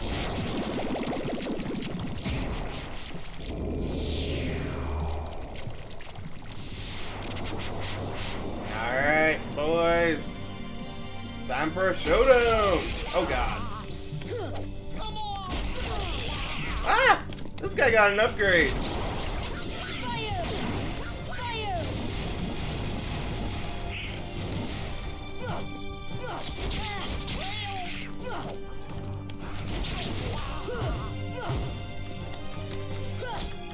This guy has a big bod mechanic up.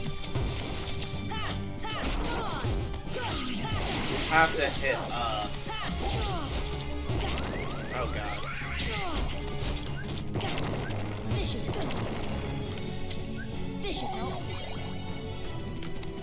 Alright, back in the fight.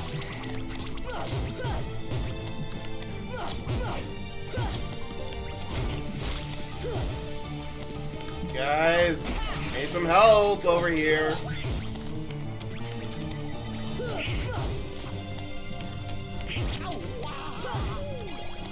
So it seems like you have to hit the front. It's kind of the opposite of big bods.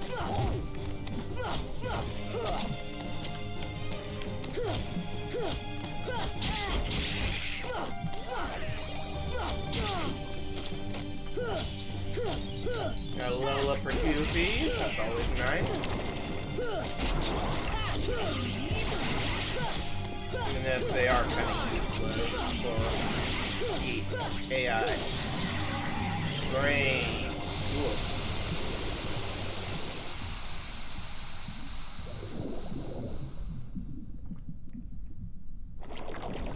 Bye-bye!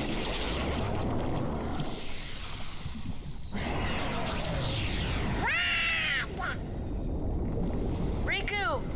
Riku, where are you? Obtain the power of time. You learn to stop. Oh god.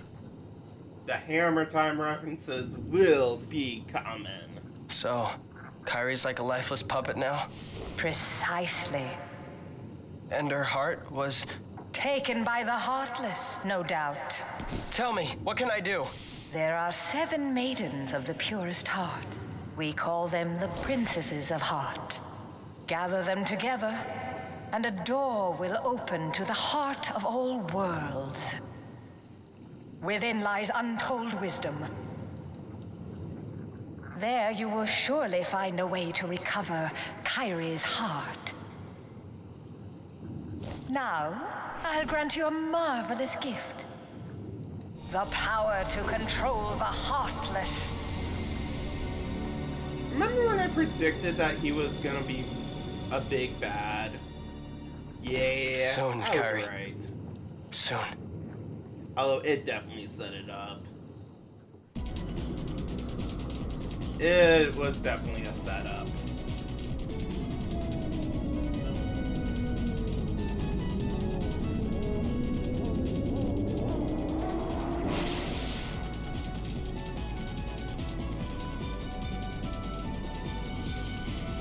Alright, let's get out of here.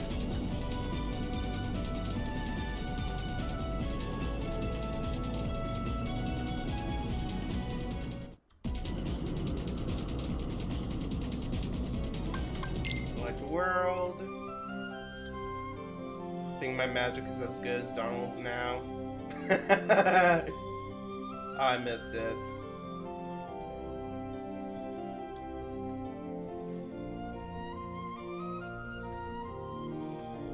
I hear there's a great reward. So let's go to Traverse Town, talk to Merlin, and then head to the Coliseum for the next tournament. And then we'll continue onwards.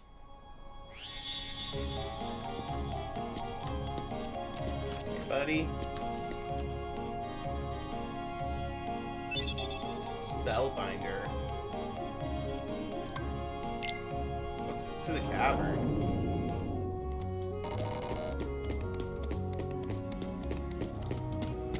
Oh, this was where... What's his bucket was?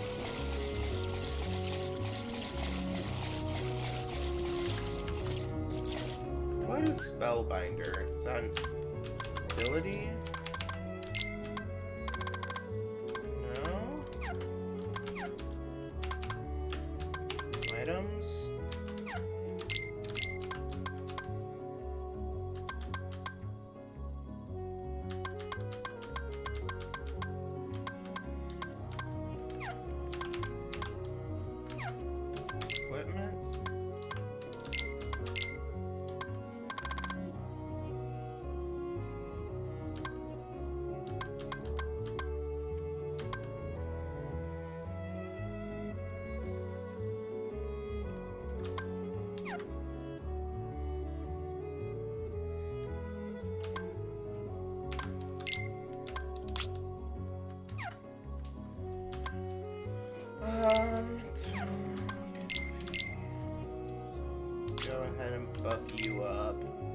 so I apparently forgot.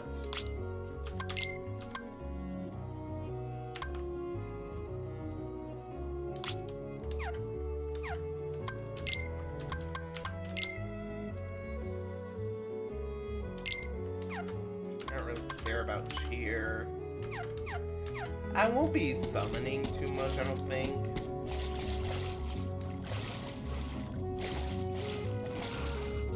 But I was definitely right in that there was going to be something else here later.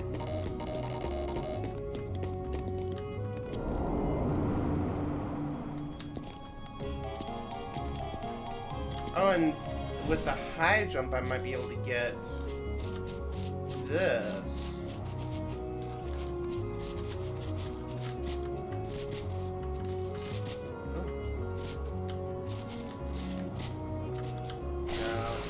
Yet.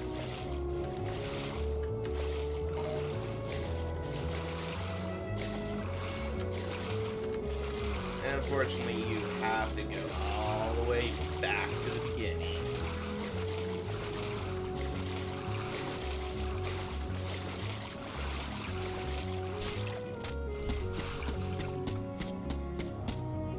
District 3. And then to District 1, we'll stop by the store. See if there's anything worth buying. And then we can head back out to the Coliseum.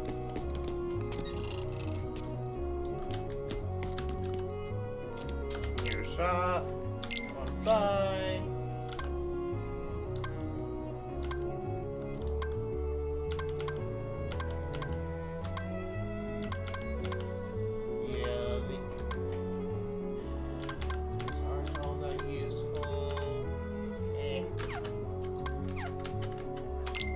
Nothing that I want. What does this Trinity do?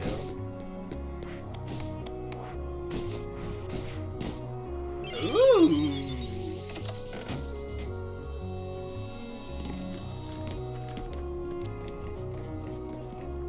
Upstairs, huh? First, you have to listen to his explanation. Whoa.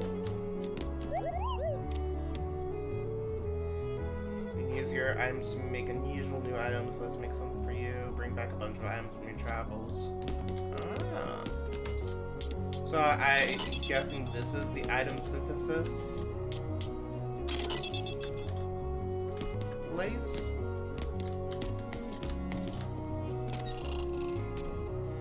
So now this is unlocked, the item workshop. Welcome. Let's synthesize.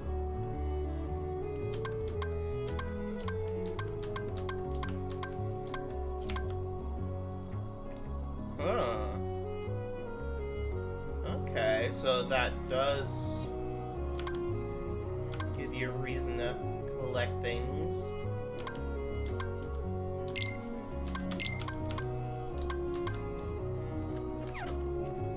I'll have to get like a list that I can just have on my second monitor for what everything does. Cause I'm so paranoid about alt tabbing because it is so very crash happy on an alt tab.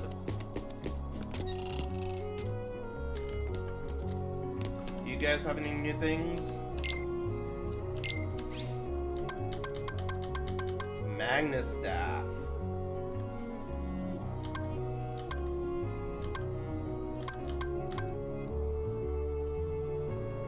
I don't know who the hammers are for.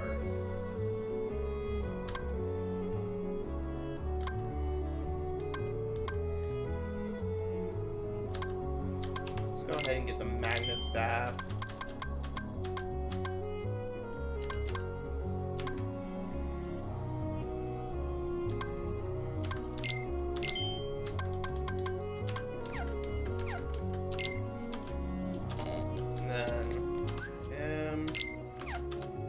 Equipment. Goofy, you will be getting the Giga's Fist.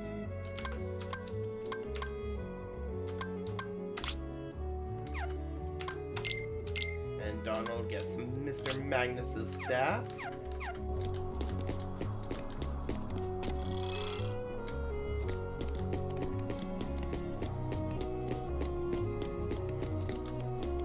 then I guess onwards.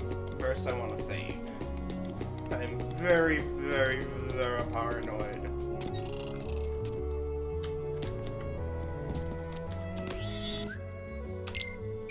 I guess I can just jump to the gummy ship from here as well.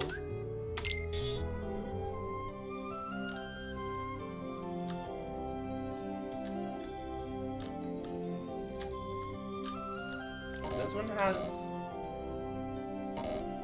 blue stars. So I'm just gonna going around in a circle. Oh wait, no, I can do the Coliseum first.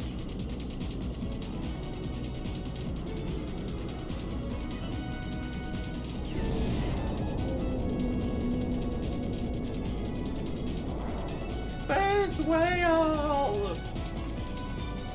Motherfucking space whale!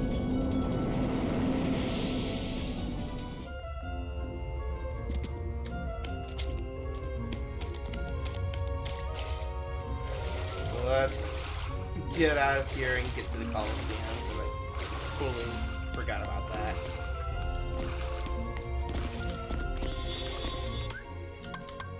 Can you shoot? Yes. Indeedy-doo. Warp drive! Maximum warp, Mr. Spock.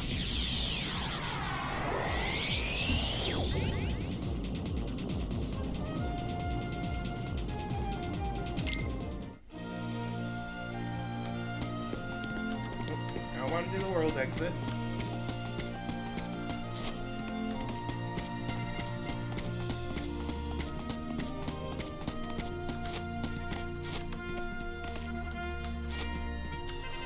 Oh, I've got an idea. I've got something in mind. Finger girl. Zero. See ya! Deep freeze! Deep freeze! Okay. And then these as well. Deep freeze! Deep freeze! And these. Deep freeze! Deep freeze! Deep freeze! Deep freeze! Does that get me anything? Come on. Deep freeze! Okay. Something happened. Something definitely happened. Oh, chest there. What do I get? A holy G. Why would you have a G with a lot of holes in it?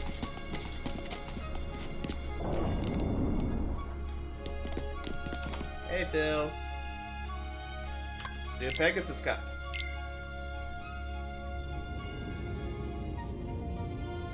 Oh, and it's nighttime.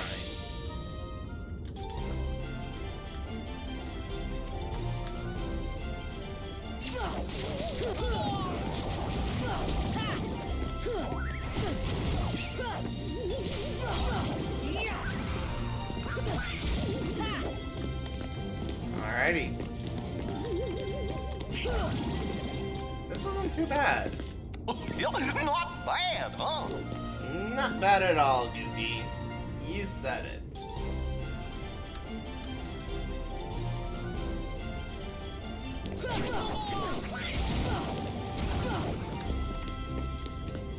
So, wow! Wow! I think I might be over leveled. Just a hunch.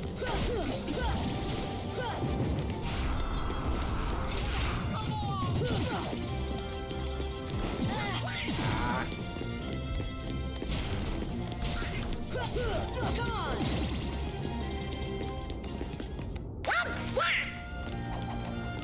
Good job, team. Round 6. Begin.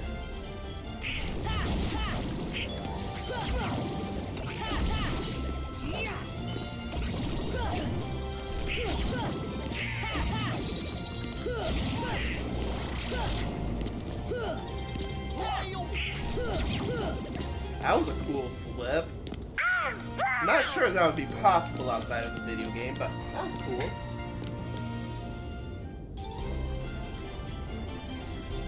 Fat Bandit. So that's basically these big pods. Come on.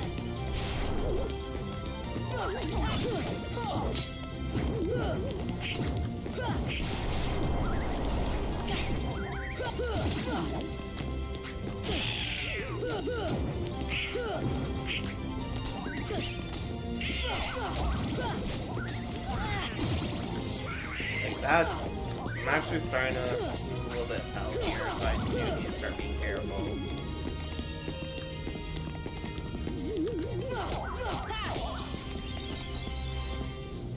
Second, I didn't see who that was. I think that might be Donald or Goofy. I think Sora's red. I think it's Goofy that just leveled up.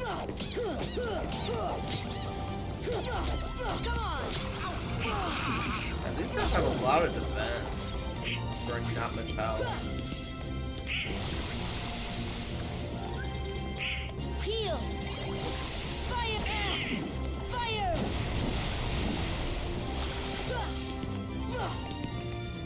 Deep freeze. Heal. Oh, I wasted a heal there.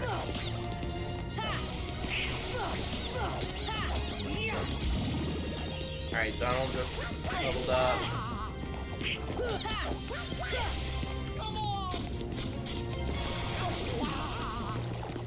Come on, dude.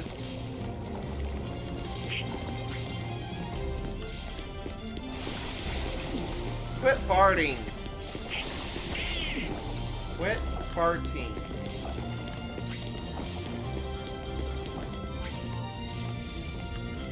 There we go. Yeah, just Nothing to it. one hit left. Alright, this'll be better. I'd rather have a bunch of these than just a couple of those other guys.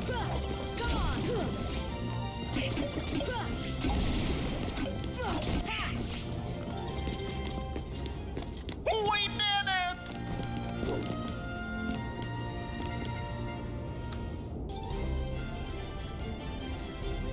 Fat Pods and Fat Bandits.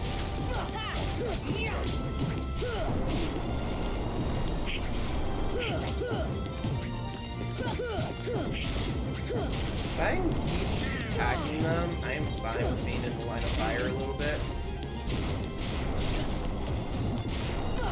I say that, and then I just get roasted.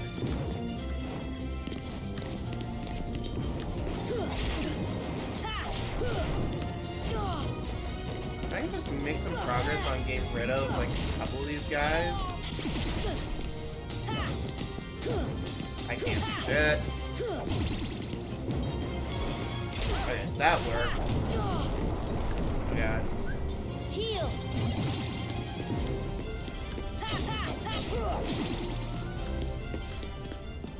Nothing to it. That was actually a little bit difficult. Leon and Yuffie, huh? Just give up. Why don't you just give up? I'm the hero of this story. Now you got my attention. Is that supposed to hurt? I don't know. Did it? Come on. Let's talk this out. Yes. Let's talk this out. Let's talk this Okay. out. Deep freeze. Well, Heal. Heal. You don't stand a chance against me. Deep freeze. Fire.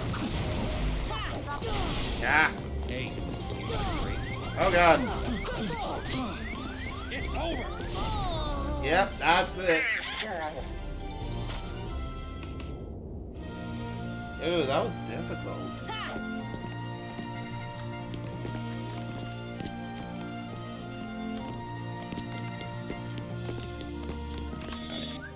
Let's head back. Let's continue on our adventure. Abilities.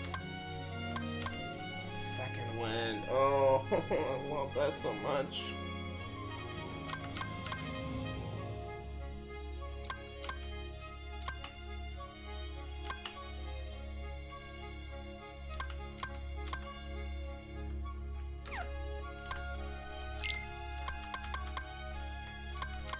I need to get some more AP ups.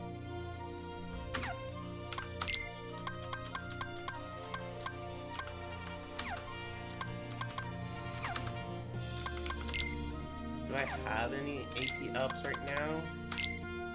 Got one. I need like 4.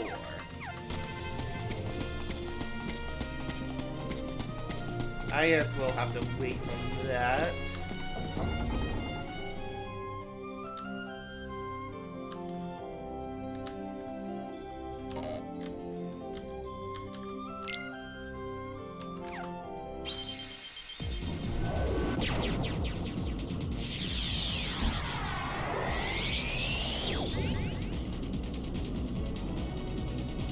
I'm just going this way so I don't have to deal with going into the whale again.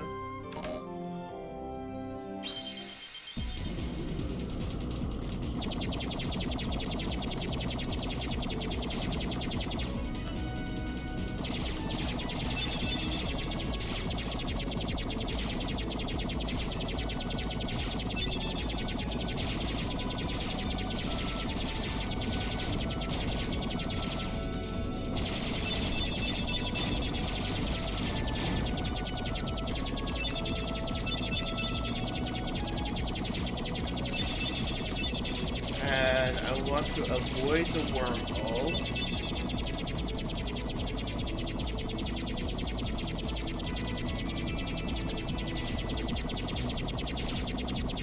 That'll take me back to the first round, first circle. I want to stay in the second circle. I have no idea where this is taking me.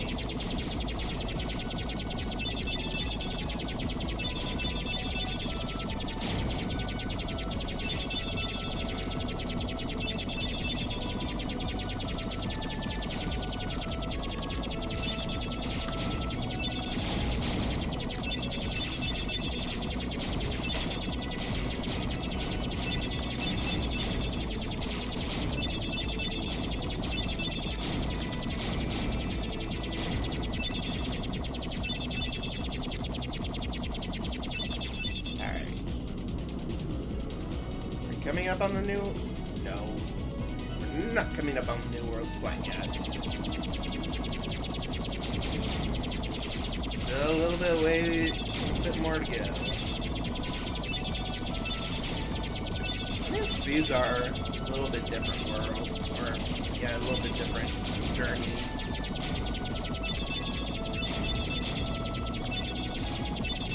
Doesn't make this any less tedious, though. There's no point to this.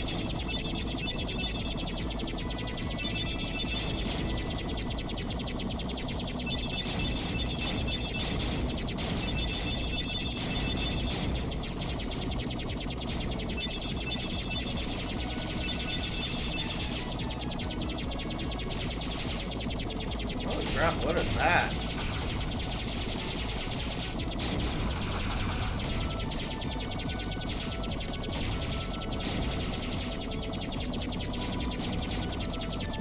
Apparently there's actually a little bit of difficulty. Just a little. Those guys stuck around for longer than might have meant something else. But no.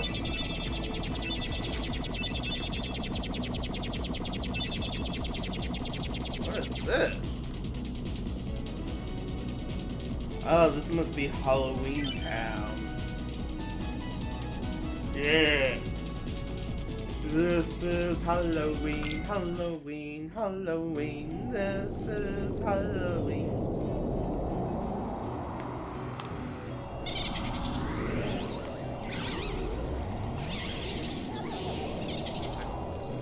do we got? What do we got?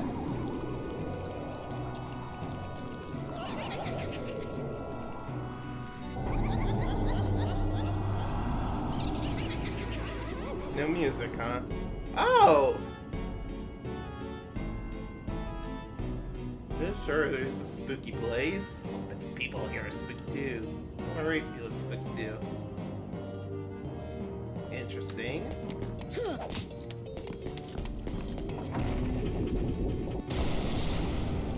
Now, I've never actually watched this movie.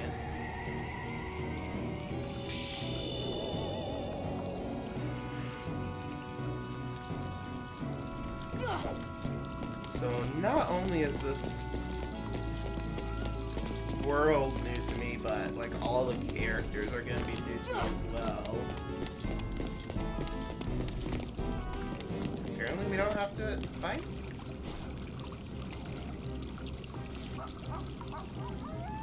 And now, allow me to introduce the Master of Terror, the King of Nightmares, Jack Skellington!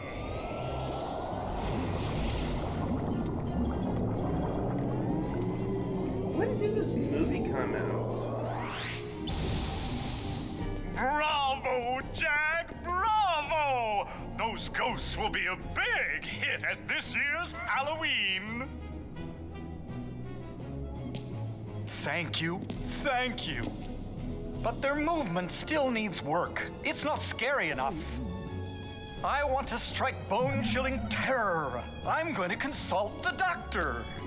Doctor Who? Then I'll go attend to the decorations.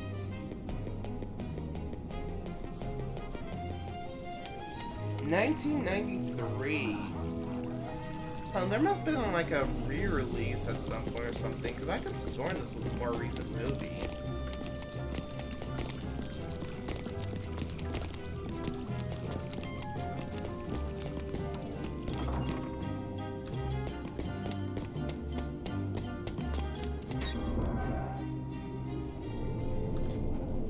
I don't understand. Maybe the guidance system was damaged in the explosion. Nonsense. My devices are always perfect. Oh, I've got it. Why, of course. The Heartless need a heart. Doctor, do you think we can add a heart to that device? Certainly. A heart's not all that complicated. Let's get to work. To make a heart, first take a container with a lock. Interesting.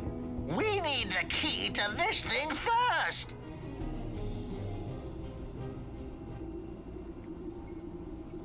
You're really gonna unlock it for them? Why not? If they succeed, we won't have to fight the Heartless anymore. Besides, I want to see the Heartless dance too. Don't you? Not really. My, that was amazing. And you are... Sora. Well done, Sora. I'd like you to be a part of this year's Halloween. What's this Heartless doing here? Oh, the Heartless came to town just recently. What's frustrating is I can't get them to dance with me. So, the doctor and I are trying to improve the guidance system. He's quite a genius. Okay, Doctor, let's continue. The ingredients for a heart. Pulse. Emotion. Terror. Fear. Hope and despair. Mix them all together, and we have a heart. Okay.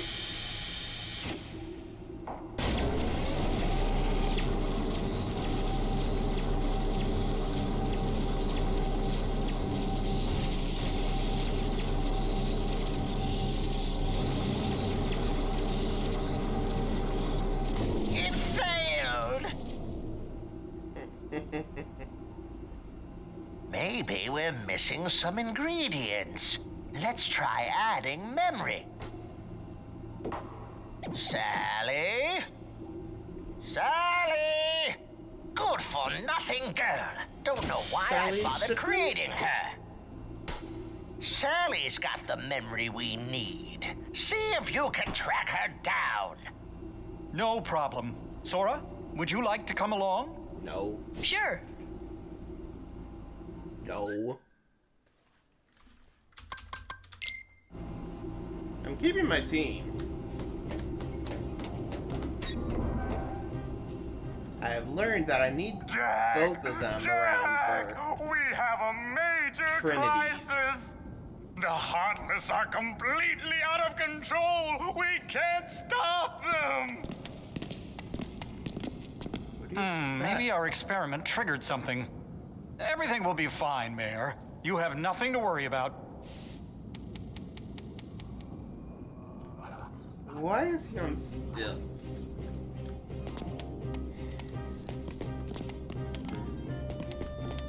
This is such a weird movie.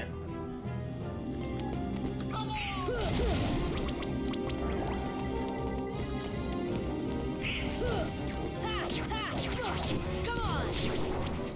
on!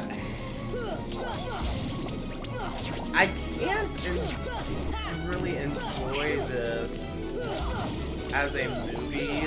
It's just like so weird.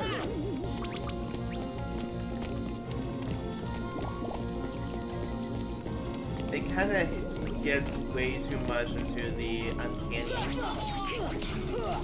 chasm, and that just ruins it way too much for me. I do stop motion animation when it's cutesy, like claymation. That's just me. It's not really that. I guess it is creepy, but not in the way they really seem to have wanted. I have seen a little bit of this movie. I just don't really know like the plot or character names or anything. Give her Sally.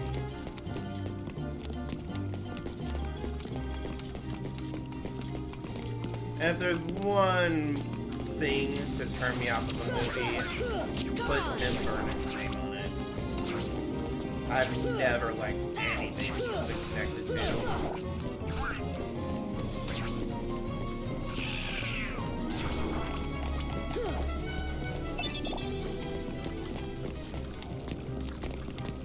So, can I not go through here?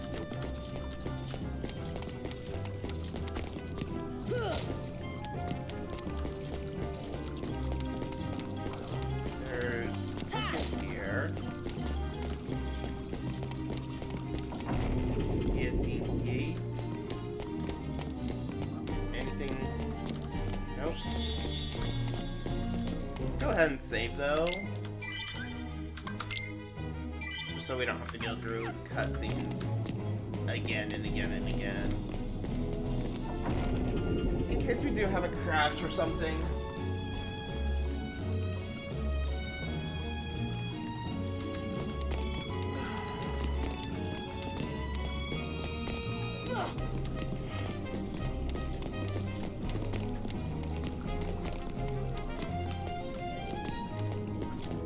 There's the lab.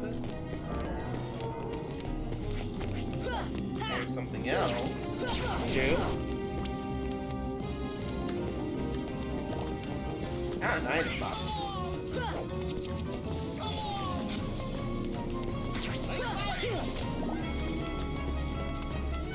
Open. Terra G.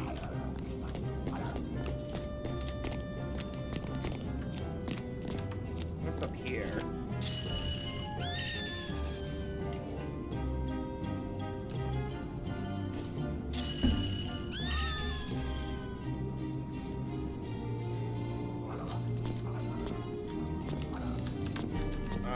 I guess nothing.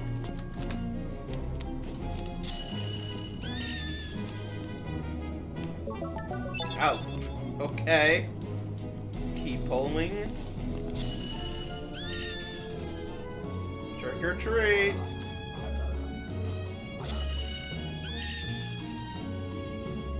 Trick or treat. Preferably treat.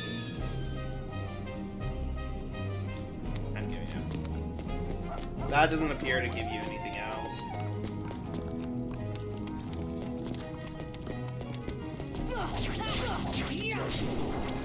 What's this way? Graveyard. Let's check this place too once the Heartless here are out of our way.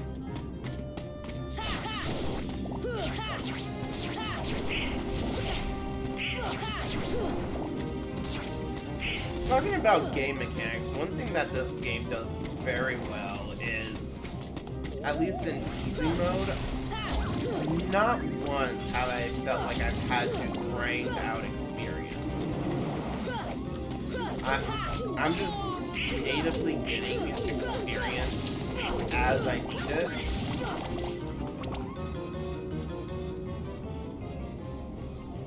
I did do a little bit of money battling early on, but honestly I did not need to. Zero, have you seen Sally anywhere?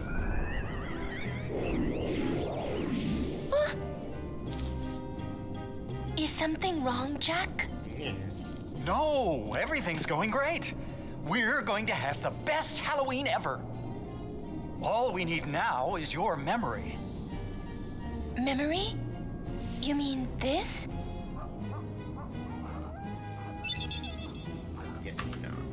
Jack, I have a bad feeling about this. Why don't you try something else? There's still time. Nothing could beat what I've got planned. Once we give the Heartless a heart, they'll dance just as I envision it. Trust me, you're going to love it. These characters are just so dumb. Weird.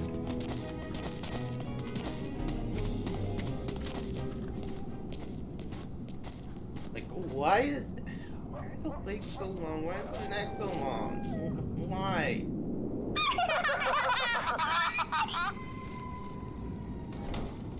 Look! Shaw! Barrel! Did you hear that? Yeah, I sure did. A heart! What should we do? Gosh, you really are stupid. Isn't it obvious? Tell Oogie Boogie! Oogie Boogie. I swear, that voice actress that was like, I'll tell you what we're gonna do.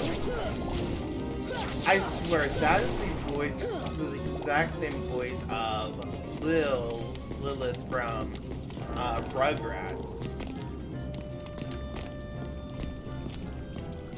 I'm gonna Google that at some point. For now, I'm just gonna jot a note.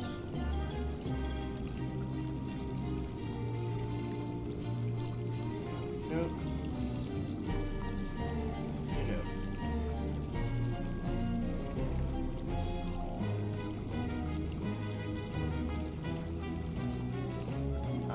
Is voice actress from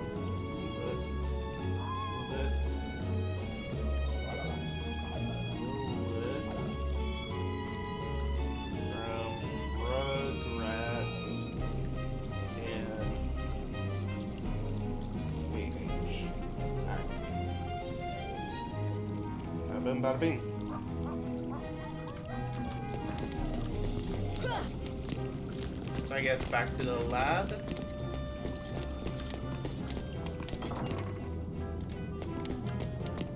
No items to the side, nothing under the staircase.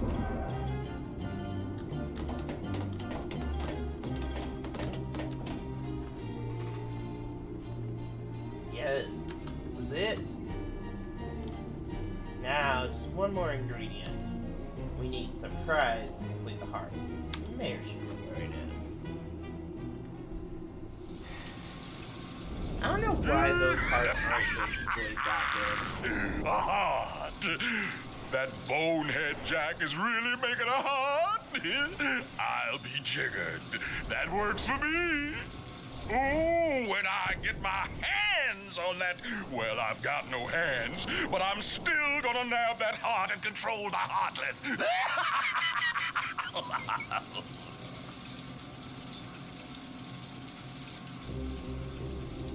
Is that Oogie Boogie?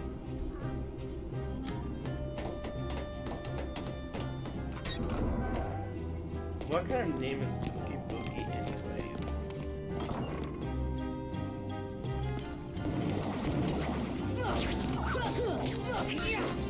Like, this whole area is just gonna be so massive. And everything is just so very much in the Uncanny Valley, and it's definitely taking away any entertainment value.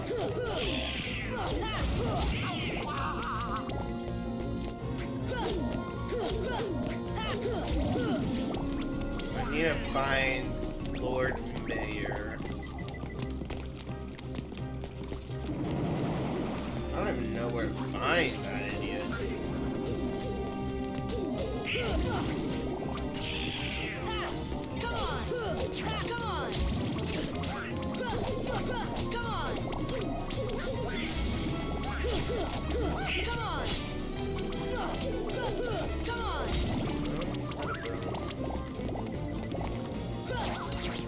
Hopefully these guys aren't just infinitely spawning, and there actually is an end to them.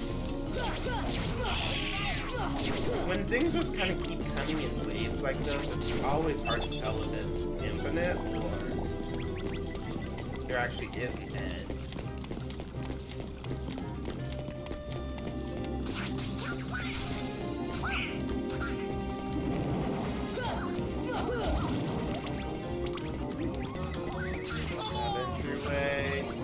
Was this other door? Yeah, this one. Does this now go somewhere? No.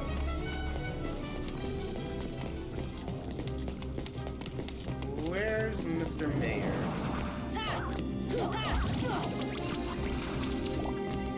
Does this unlock anything for me now?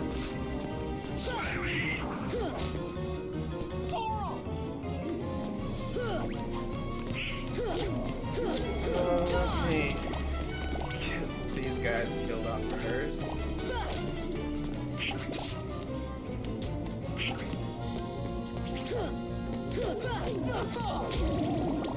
Bada bada bing. Oh, come on! Guys!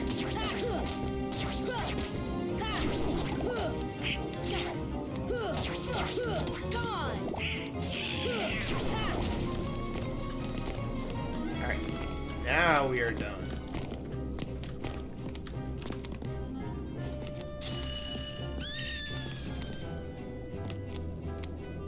Okay, that still does nothing.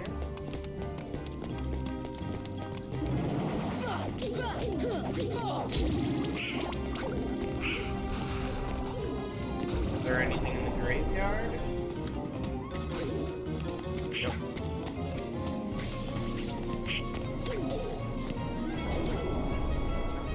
So this is definitely another unintuitive area. It's like, where do you go? You go back to the beginning?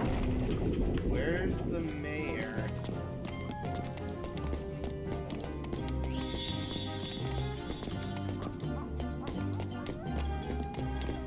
I'm definitely over this music. This music is not my favorite.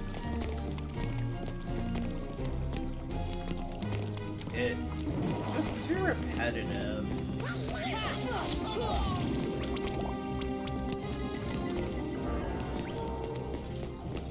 Okay, where's the mayor? Crying out loud. Not by chance in the research lab, is he?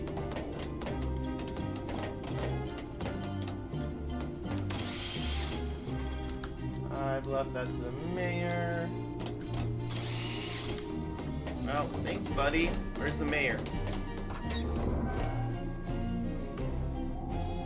Alright, I'm gonna go to a save point, save, and then Alt-Tab. Pull up the walkthrough. I have certainly tried.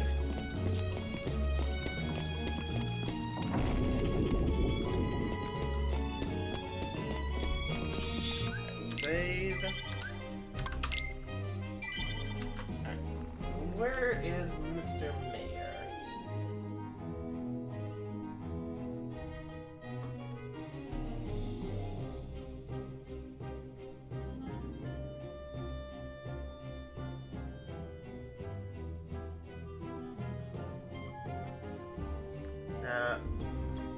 Fight through the Heartless to reveal Zero the Ghost Dog and Sally receive the Forget-Me-Not. Head back to the lab. Now we head back to the graveyard again. Oh, so he's in the graveyard. Okay. Yeah, when you just get wronged by a bunch of enemies every 5 seconds, like, okay, these enemies are nothing. They mean nothing.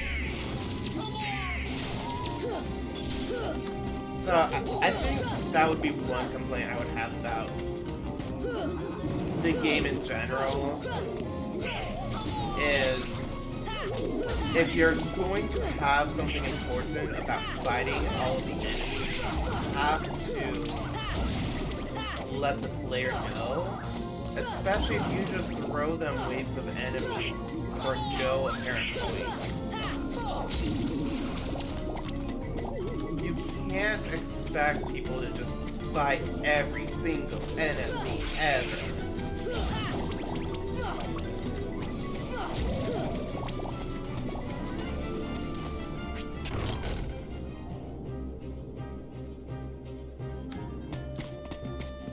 Ah, here he is. Ghosts rise from those tombstones. Check the tombstones in the order that the ghosts appear in. Oh god.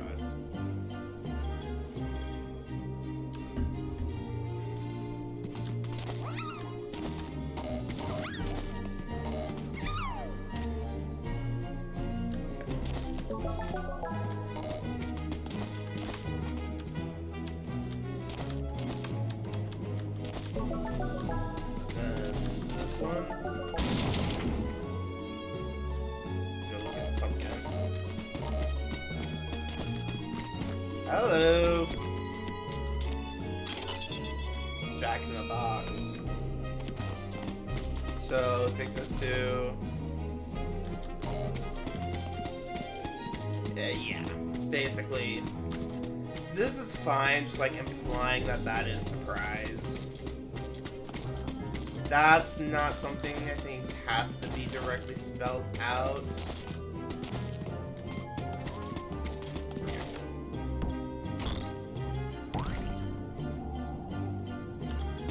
When it's something simple like a Jack in the Box, that's pretty obvious. It's supposed to be a surprise. Because Jack in the Boxes are made to surprise little kids.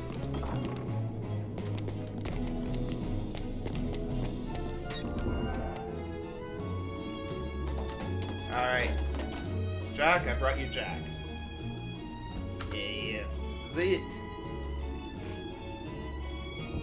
There you go. This time it's sure to work.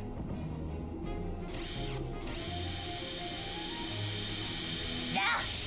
Whoa!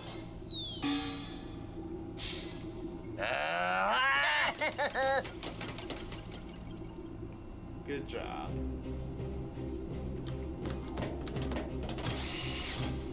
Nerve of those little hooligans stealing my work. So I guess chase after them.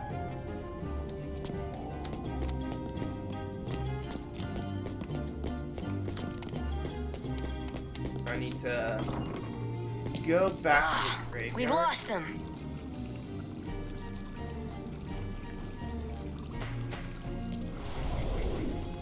Zero! After them, quick!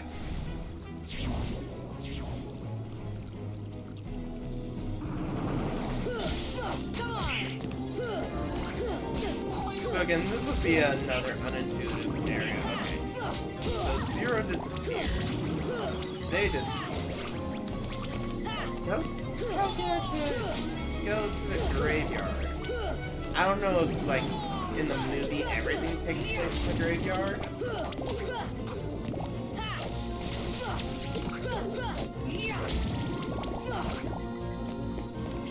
So when you're trying to fight the swarm, you're trying to think, okay, where did they go? You end up just kind of at a loss.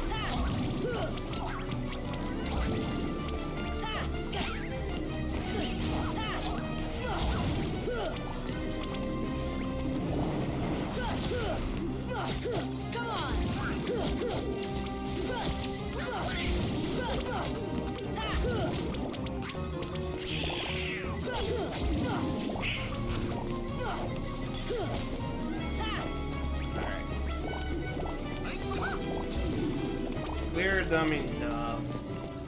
Let's head to the graveyard.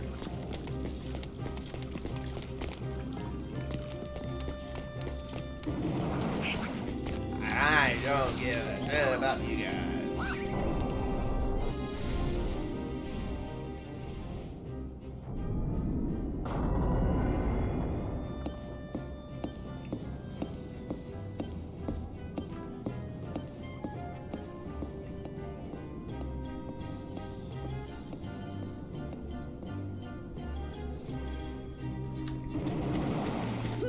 And again, gotta fight through all the Heartless.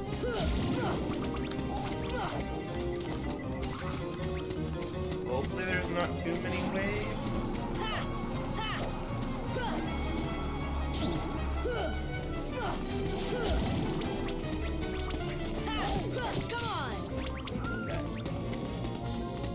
That's it. Oh my god. Come on, guys.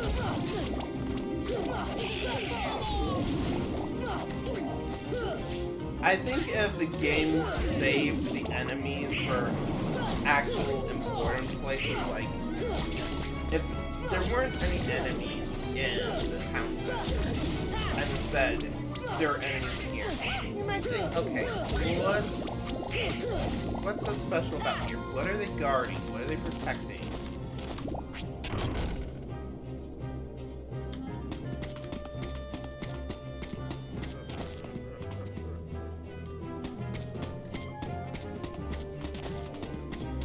Alright, so they head back to the graveyard, go through the coffin this time, use the other doors that are by the pumpkin, get to the hill, and start killing Heartless.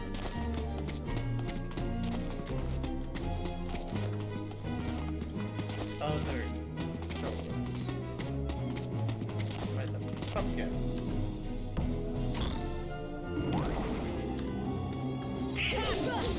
Come on! Please, let's get out of here. I want to go back.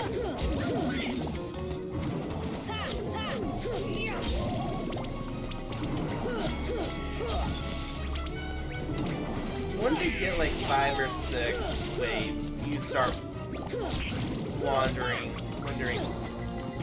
whether there's an end. So, if you're going to have waves like this, keep it to like 1 or 2. I acknowledge 1 wave is not a wave.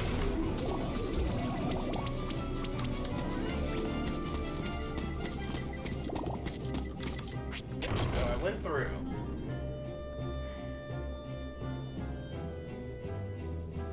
Go through the coffin, this time use the other doors that are by the pumpkin to get to the hill.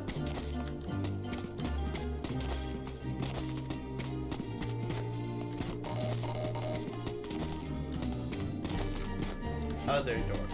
What other doors by the pumpkin?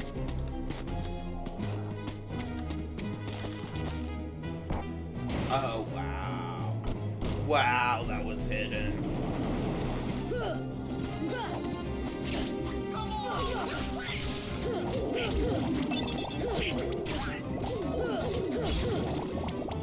So head towards the hill.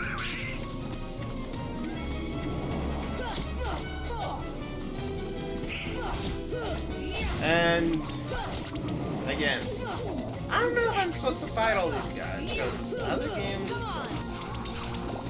will just have infinite enemies just respawning. And even this game will just have enemies spawn for no reason. Something you need to keep in mind when design games is you have to have an idea as to what other games have trained players to do. So, for example, in a shooter game, players are trained that right-click, it brings up iron sights, left-click shoots. Now, you can adjust the controls to that, but that is kind of the default. Right-click is iron sights, left-click is shoot. You want to have right-click be shoot, so be it. But you have to acknowledge you are changing the default.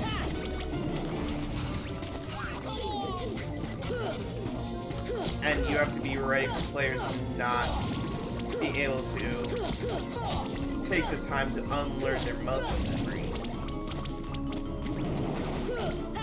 As much as a game developer, you want to have your vision, your work. You cannot make art in a vacuum.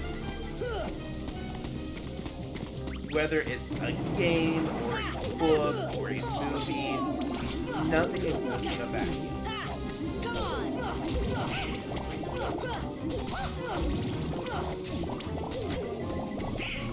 And whether it's a political stance, or mechanics, or format,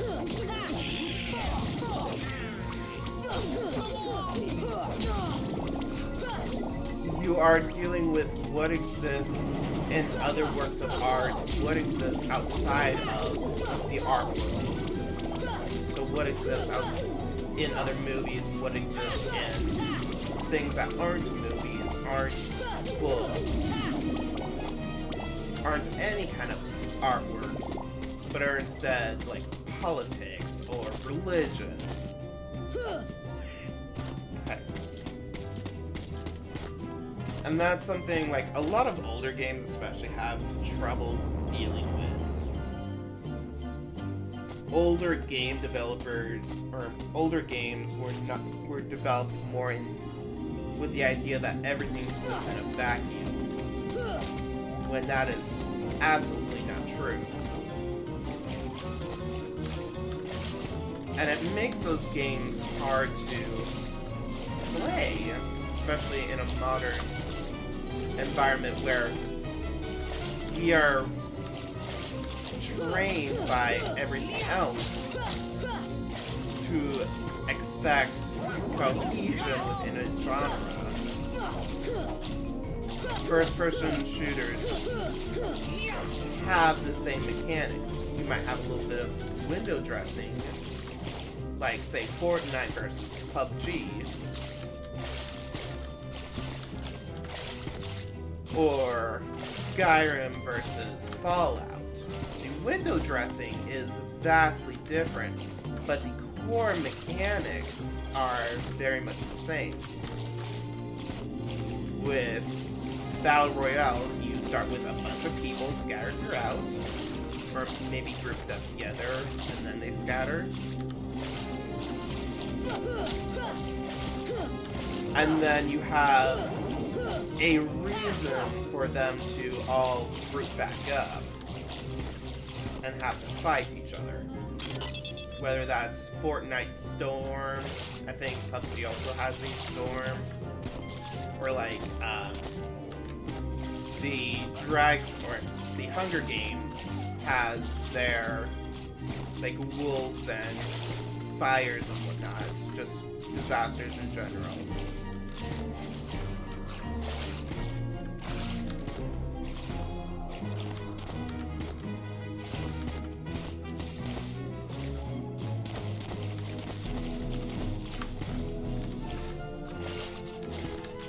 Alright, try this again.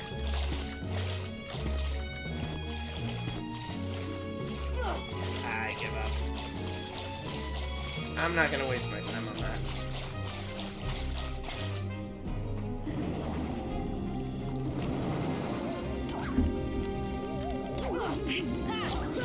I would absolutely love to get into game design and game production, but my programming at this point is rusty enough to be non-existent. I could probably muddle my way through a print command in Python, but I would basically be starting from scratch. And learning programming languages has always been difficult for me. I am not a language learner. So I think if I were to get into game production, game design, I would be more suitable for... Oh my god, Bloodsuck! Thank you for the subscription! Thank you! As I was saying before I go off track, I think if I were to get into game production, I would be better in like UA or initial design work. Oh my god, my first subscription! Thank you, thank you, thank you. How are you doing today, Nikki?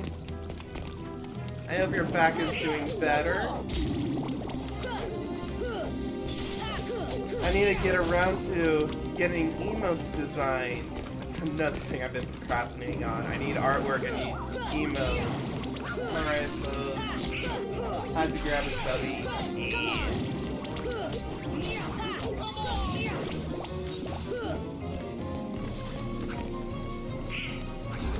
Yeah, there are people back here. Yeah, I think this weekend I just saw another artist on Twitter that has super highway emotes in the general range. Is 3 emotes for $100.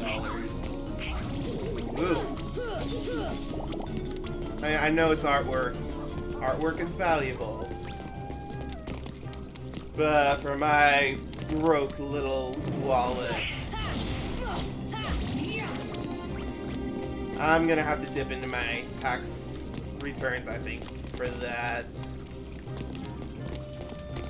Alright, so what am I doing now?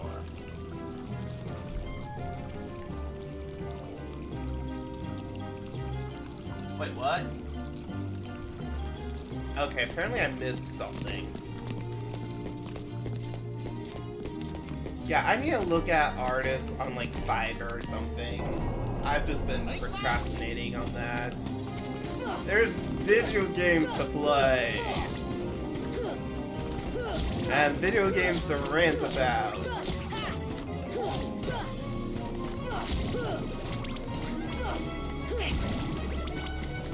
Check Twitter for emo artists too. There's a whole world of Twitch, Twitter. Oh wow. I was gonna say that surprised me, but really, it's the internet.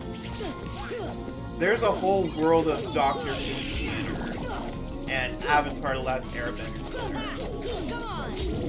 Twitter. Like, there are microcosms for everything, everywhere. There's even like a Doctor Who torrent site. Twitch, Twitter is where streamers go to talk shit about each other. I don't know. I've seen quite a bit of ingest shit talking. The little circle I've kind of been embraced by. We've got a little bit of shit talking, but everyone's super friendly. If you follow enough streamers, it's a whole fucking world. Yeah. It's kind of fascinating though. The world that, or the little bubble I kind of got introduced to. It's like a whole group that one person followed me and started giving me some tips. They're Twitch friends with other streamers who are Twitch friends, and it's just kind of a big loop. Last year there was a Twitch Me Too movement that was fucking nuts, so that does not surprise me. So many streamers. Many streamers I've known that turn out to be creeps. Yeah. I get the feeling that this kind of attracts the people who... Okay, yeah, I need to go through here, not down.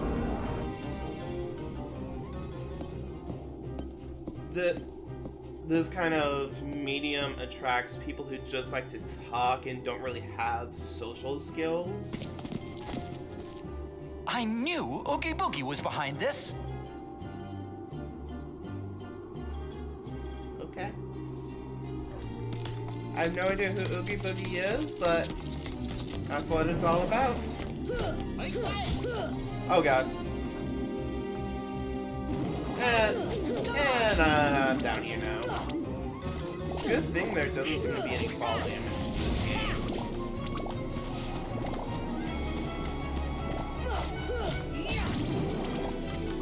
Yeah, it definitely does not surprise me. The culture we've had in the Western world in general, but globally has been pretty toxic for a long time. And you can make all the complaints you want about cancel culture and innocent until proven guilty, but toxicity can be hard to prove, and you can easily... We've had the culture for too long of, oh, it's just boy talk, or it's just locker room talk, or whatever. And no, toxicity is still toxicity. Go lurk, get ready for work. I hear that. I'm not looking forward to having to go back to work tomorrow. I'm enjoying streaming.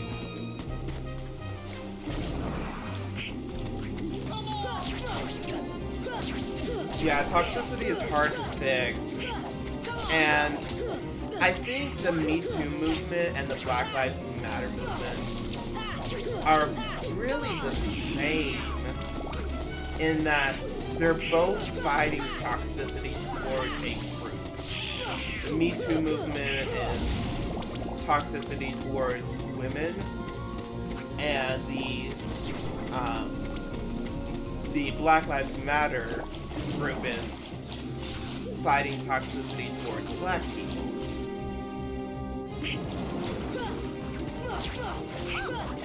So once you kind of get that window dressed, both movements are kind of working towards the same end of inclusivity.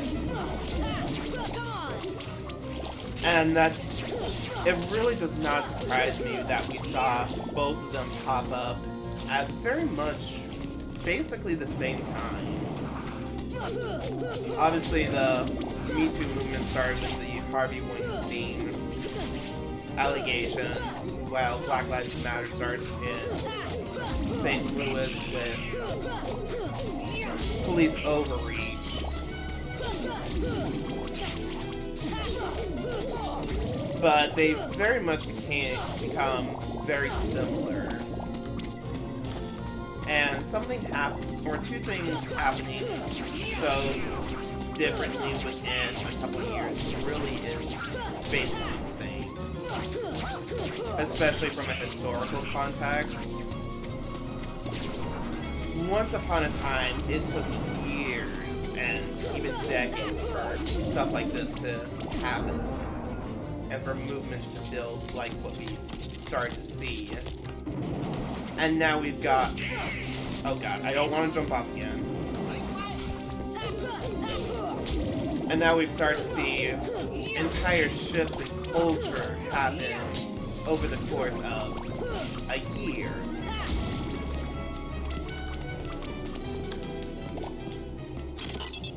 And I can't really blame older people for getting lost in how quickly culture changes.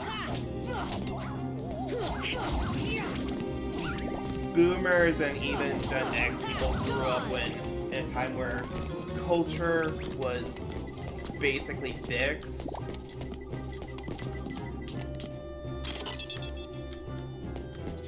And if you look at like the culture from Napoleon era, so the early 1800s to the mid 1800s, nothing really changed. I think I went the wrong way.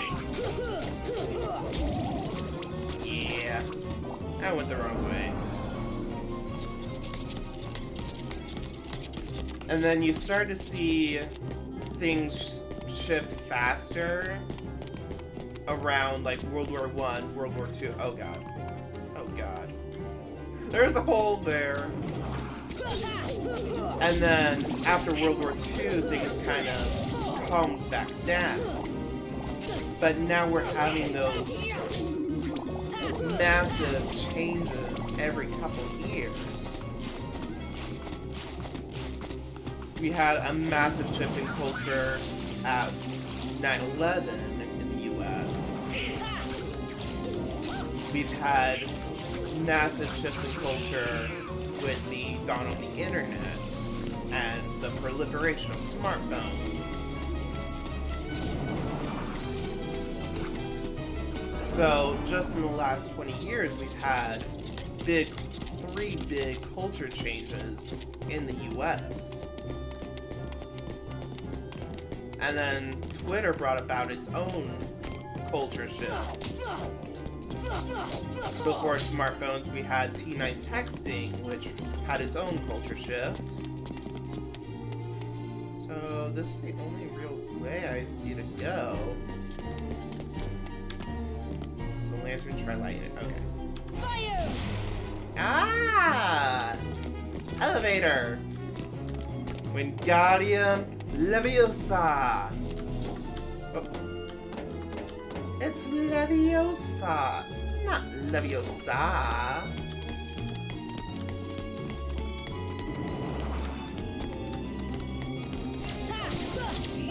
And then things like,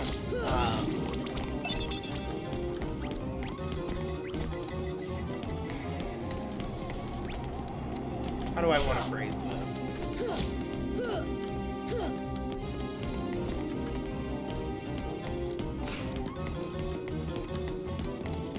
The culture around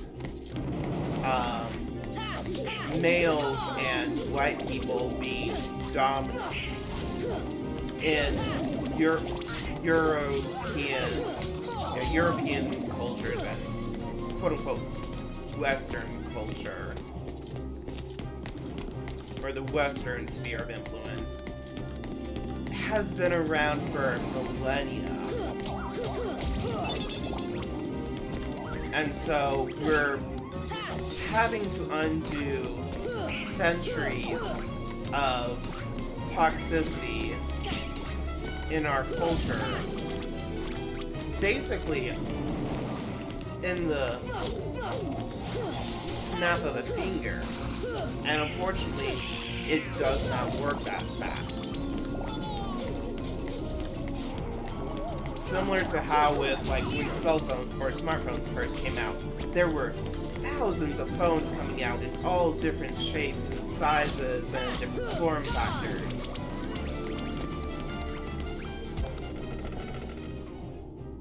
And we've seen similar things with like pronouns. We used to see like Zir and Zim quite a bit. Those didn't really stick around.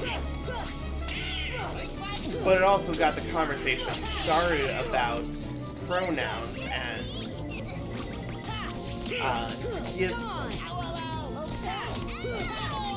giving people pronouns that they want to be known as.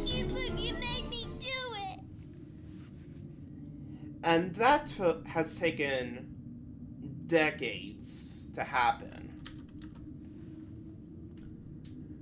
But it's also happened pretty quickly once the ball really got rolling.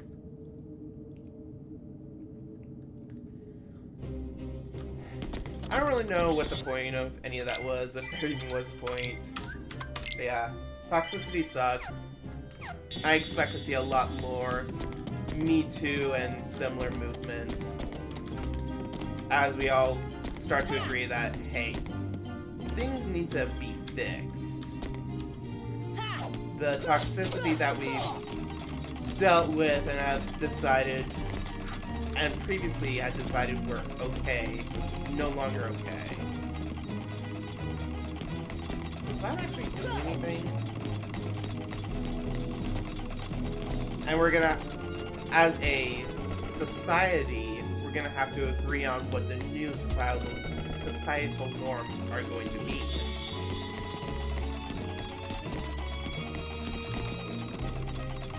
I'd stay away from Oogie Boogie. Never find the green door. I'm looking for a green door.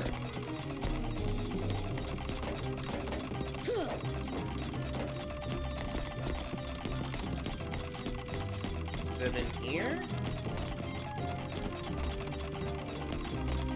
I don't see anything by jumping up.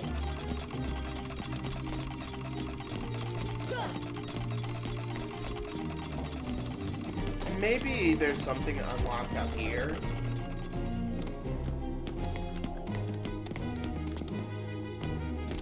So, like, I do acknowledge complaints about, like, patriarchies and whatnot. I acknowledge they are unfair. They do need to be addressed. Absolutely.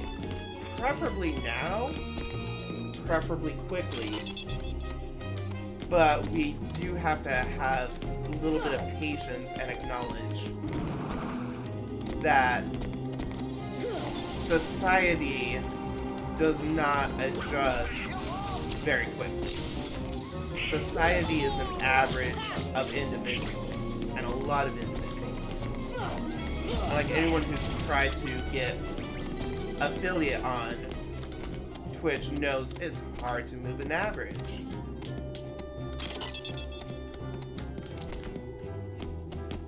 So we have to move the average of what we all as individuals agree on to be acceptable.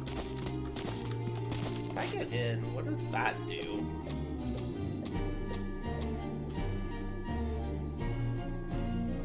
Okay, I do see a green door. Oh, it's a quick way up. Ah, clever. I did see a green door. Where would I find that green door again? What's in here?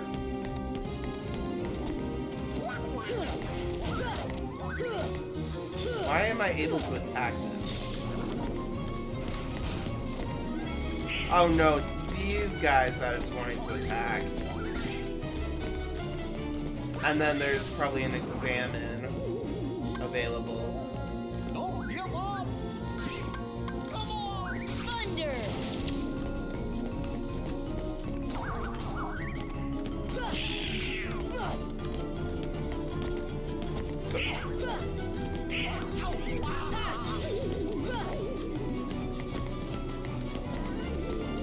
I guess that's kind of my rant for the day.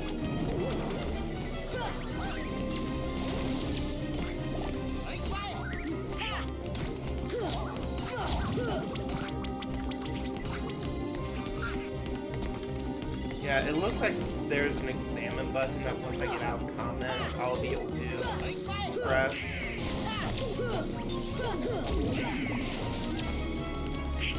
Have to deal with these idiots. Alright. Yeah, there's the examine. Okay, it's just a quick way up.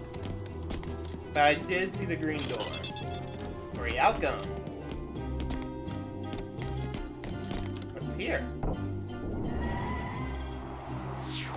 This was back down? Yeah. But then it did look like, yeah, there's the green door. The torture chamber. Boogie Boogie, give me back the heart. You want it? Well then, come on over and get it. Ah!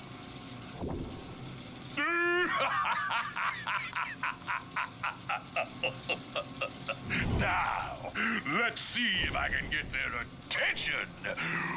Oh, hello! And let me guess, it backfires on him. He's not able to control them or something. This is it? Nobody disrespects me! Nobody! Well, earn your respect, buddy.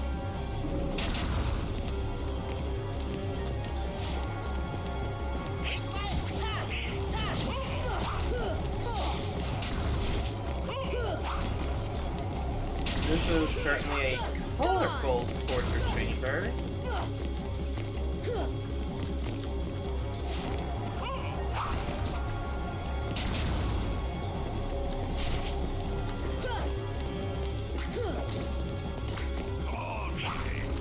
Alright. Am I just stuck down here? Oh god.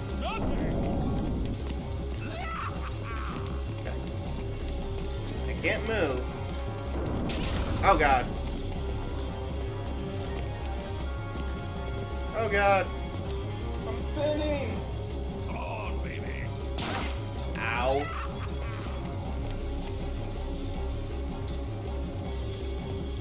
God, I'm gonna get so dizzy on this.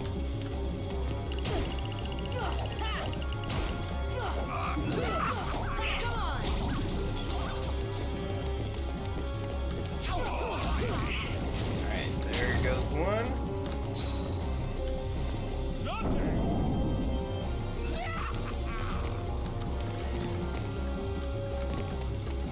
Oh, come on. Come on, baby. Come on, baby.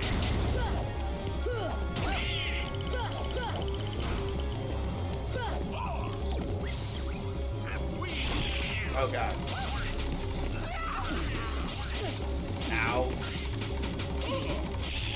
I'm totally confused as to what I'm supposed to be doing.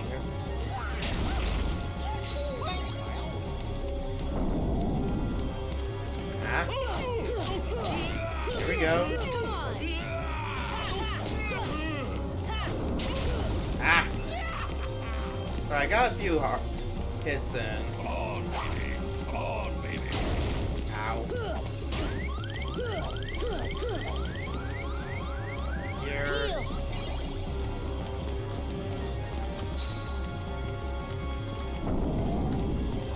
Yeah. Get as many hits as I can in. Then he knocks you down. Then throws dice. Oh, moves and then throws dice. Ow.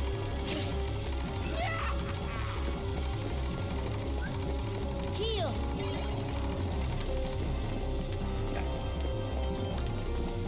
Where is he? God, you cannot. Okay, there. Right here. So he didn't really move at all.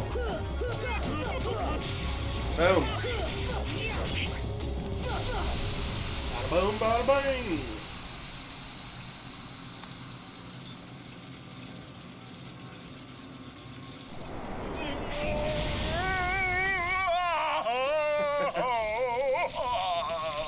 Rip.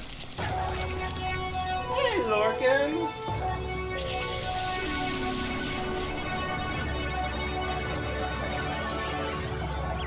So he was just full of bugs, huh? So that heart was a failure after all.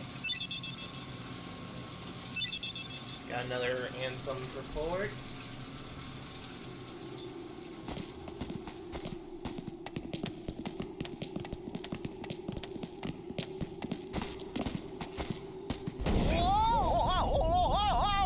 Yeah, what's up, Doc?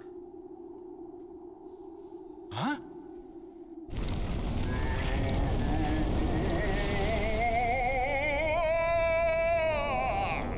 part 2 of the boss battle, huh?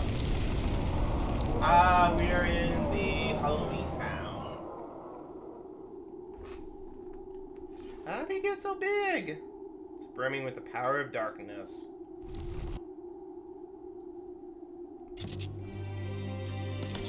Okay.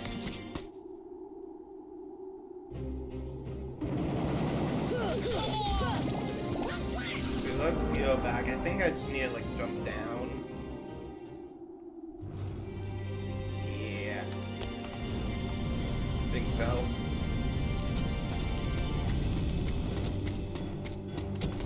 I'm guessing this is like the final boss battle of Halloween Town, so getting kind of close to the end of this part. And looking at the walkthrough, it looks like I only have a few more worlds left.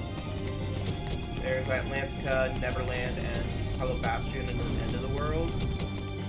It's the end of the world as we know it. It's the end of the world as we know it.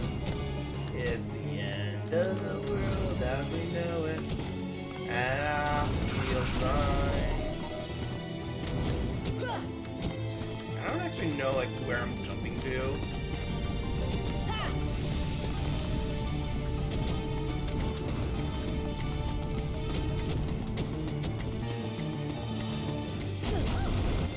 This looks like it might be useful.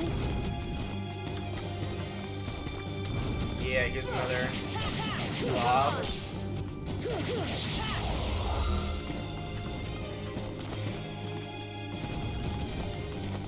My phone is going buzz buzz. Did you watch that movie? No. Well, I only know a little bit about this movie. I've tried to watch it and I just do not enjoy it at all.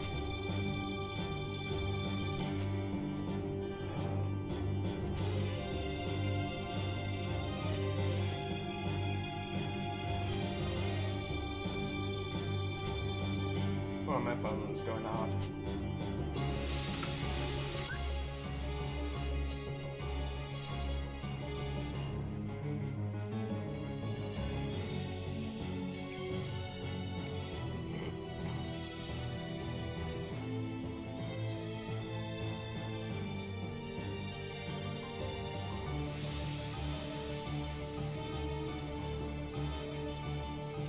Okay. So yeah, I actually thought that this was a relatively newer game, or a relatively newer movie. I could have sworn it came out like the 2000s, but no, apparently it's 1993.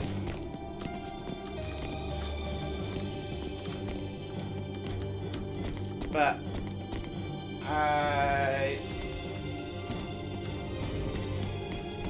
unfortunately, I've tried watching it, I think a couple times, and even in the game I've commented that everything very much falls within the uncanny valley for me. Which I guess I should explain for anyone who doesn't know that term. If you make a plot of how realistic things are, and enjoyment, you will find that as things get more realistic, you get more enjoyment out of them. It's easier for you to connect with the characters. It's easier for you to feel emotions towards them, so I guess connect with them. But there is a point at which they start to get very realistic, and all of a sudden things start to, it's like it's realistic enough, but it's just unrealistic enough that it feels weird. And suddenly, even though it's more realistic, you're actually getting less enjoyment out of whatever it is. And that is called the Uncanny Valley.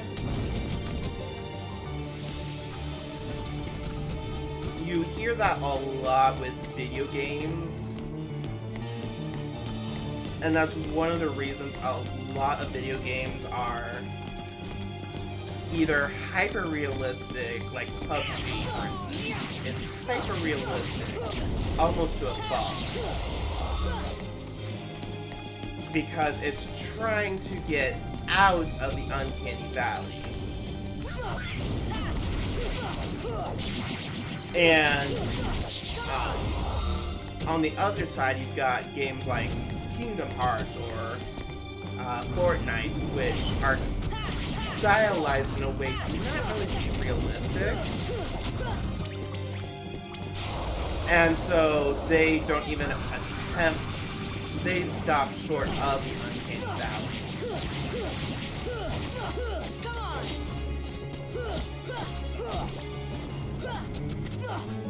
And the uncanny valley is often for visual fidelity, whether that's textures or modeling or animations. But it can also be used for mechanics. So game mechanics, mining, like swinging your pickaxe, do you get a wobble when you walk?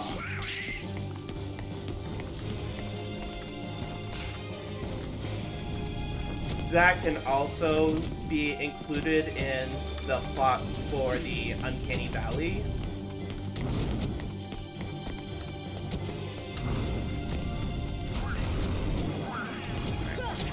Here's another purple blob.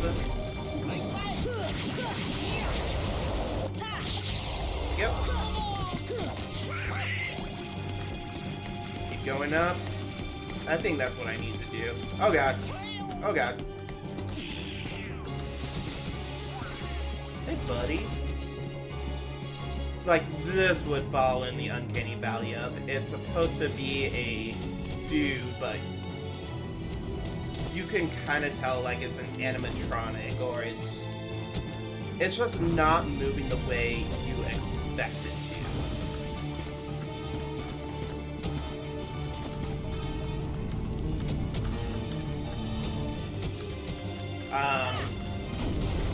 Actually, one of the reasons a lot of people have a fear of clowns is because of the Uncanny Valley. The amount of makeup that they put on, the big shoes, the bright colors,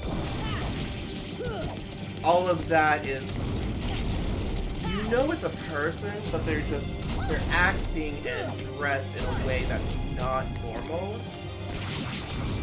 And so it falls within the Uncanny Valley. Where am I supposed to go now?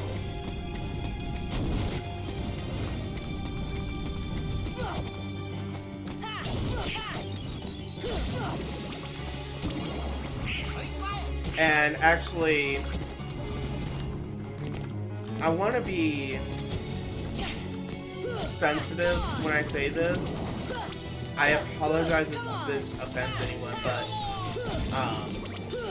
transgender people can also fall into the Uncanny Valley. It's very subtle, but when in our culture, we, up until recently, agreed that men dressed one way, women dressed another.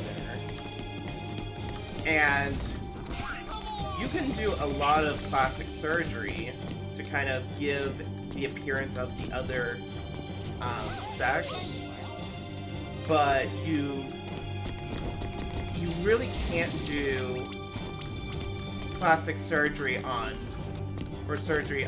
bones, which the bone structure makes up a lot of what helps define the shape of a person, and especially the face. It's very subtle, but cis men and cis women have very different, or have different facial structures. Cis women generally have a more rounded face, whereas cis men generally have a little bit more boxed face. And those generally become more pronounced after puberty. But without going through the surgery of changing the bone structure, that can help, or that can make it awkward enough that transgender people can fall within the uncanny valley.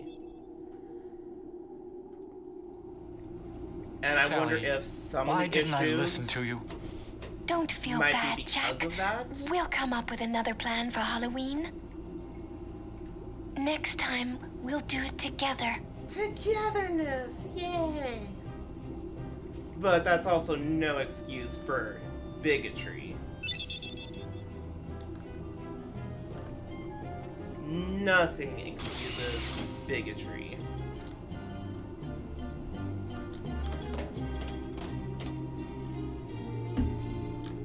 So, a little bit of more of my TED Talk from earlier. So I guess we're going back to go into the next world.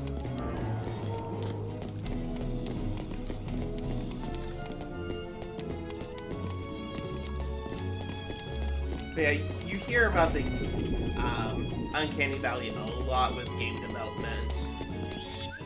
And a game that falls within the Uncanny Valley can really break an otherwise good game.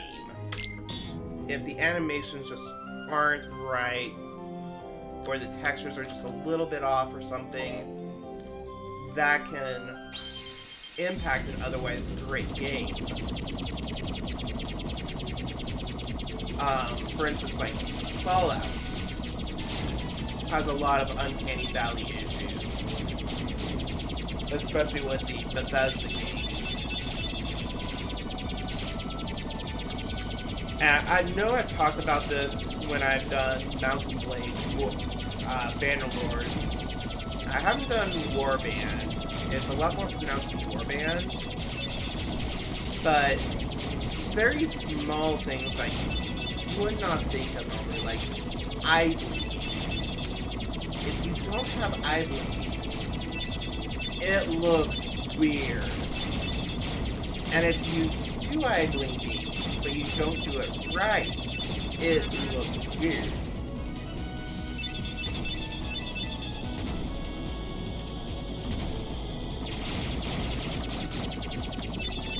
And Warband definitely got into the Uncanny Valley with that.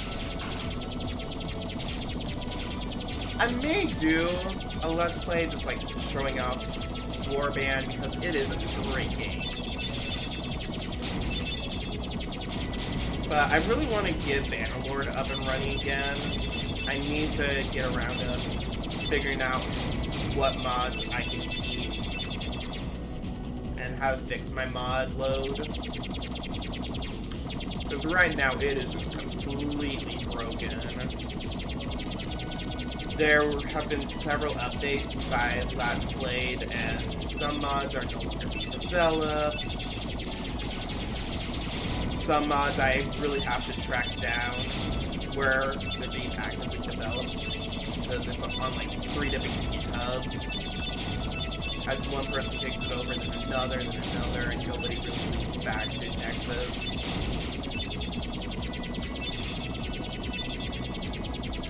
But I would like to get Warband back up. Or, excuse me, Bannerlord. Warband I might do just like a demo of, hey, here's where the game came from. Here's what we've played for the last 10 years, and then you can see just how much Bannerlord has improved upon everything. Oh, what's this? Oh, this must be Atlantica. Yeah. When at first I saw Atlantica on the walkthrough, I'm like, oh my god, Atlantis! They've got Lost Empire of Atlantis represented here. No. It's the Little Mermaid.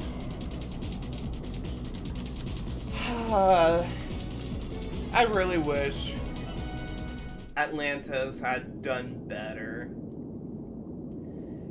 It's like the red-headed stepchild of Disney. Oh my god! Oh my god, it's Mermaid Sora! Oh my god! Donald is an octopus. Or a quadrupus. Come on, Sebastian. Ariel, wait! Slow down! Don't leave me behind!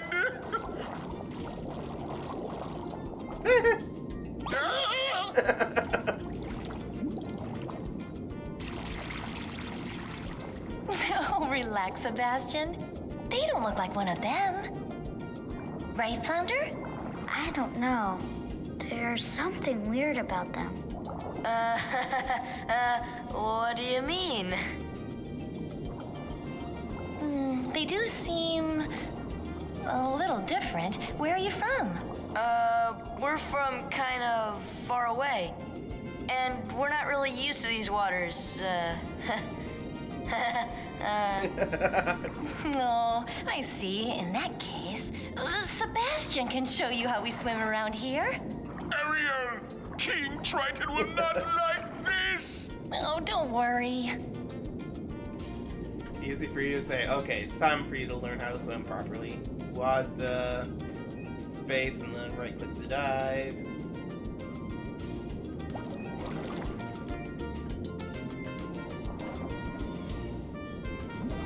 Okay.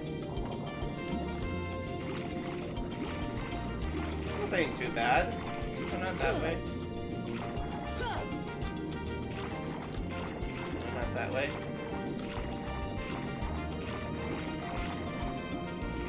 I do kind of... Now which way? Which way? Girl, which way? Sebastian, which way? Which way?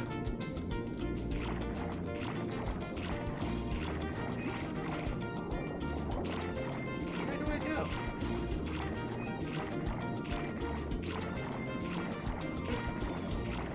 No, not that way.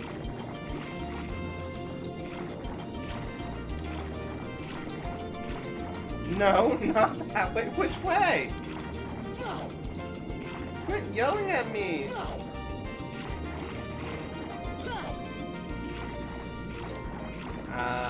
Don't make me have to pull out my guide.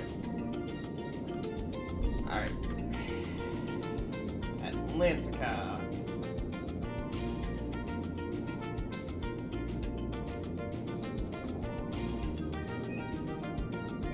Sebastian will teach you, and you can just chase Flounder around. Okay, there we go. Wow.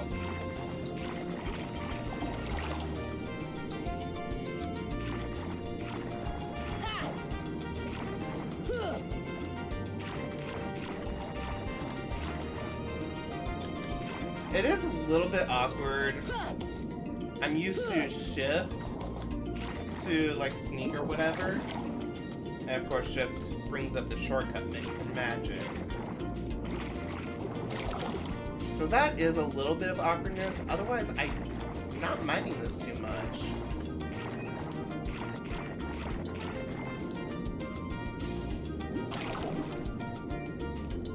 I do like the charm this adds.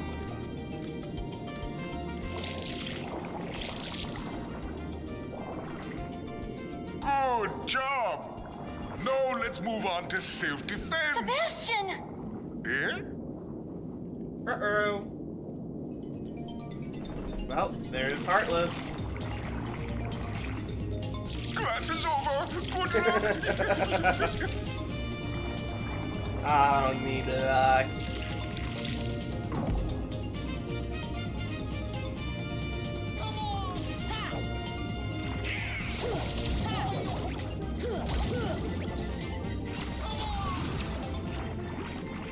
It's a good thing I don't have to worry too much about money. But them being on 3 dimensions is a little bit awkward.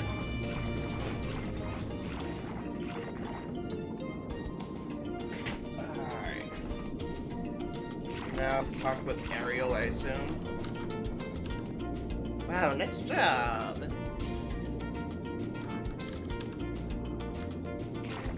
Alright, let's explore then. You can't just leave us.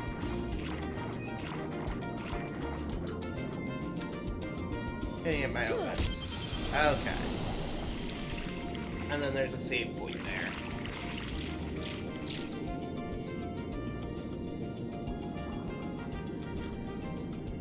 Those creatures chase us here. We head for the palace. Better head back. Cool.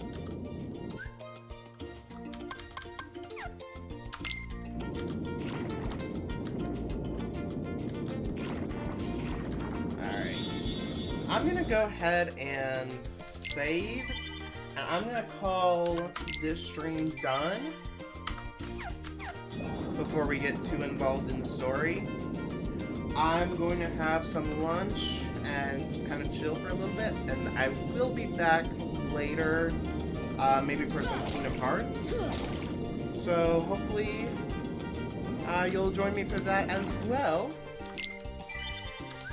Let's see if there's anyone on. Is there anyone on to raid?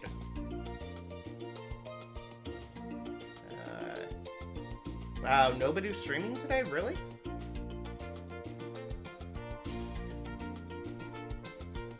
Alright. Let's see if I can find anyone.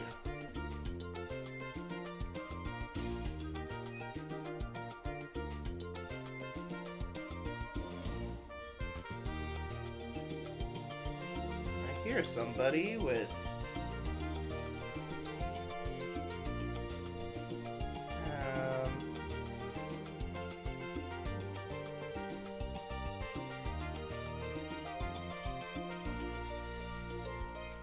trying to find someone who isn't on affiliate yet.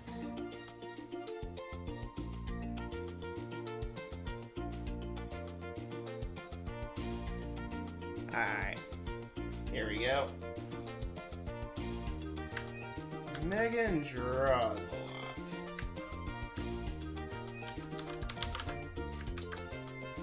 Alrighty. And until next time, take it easy.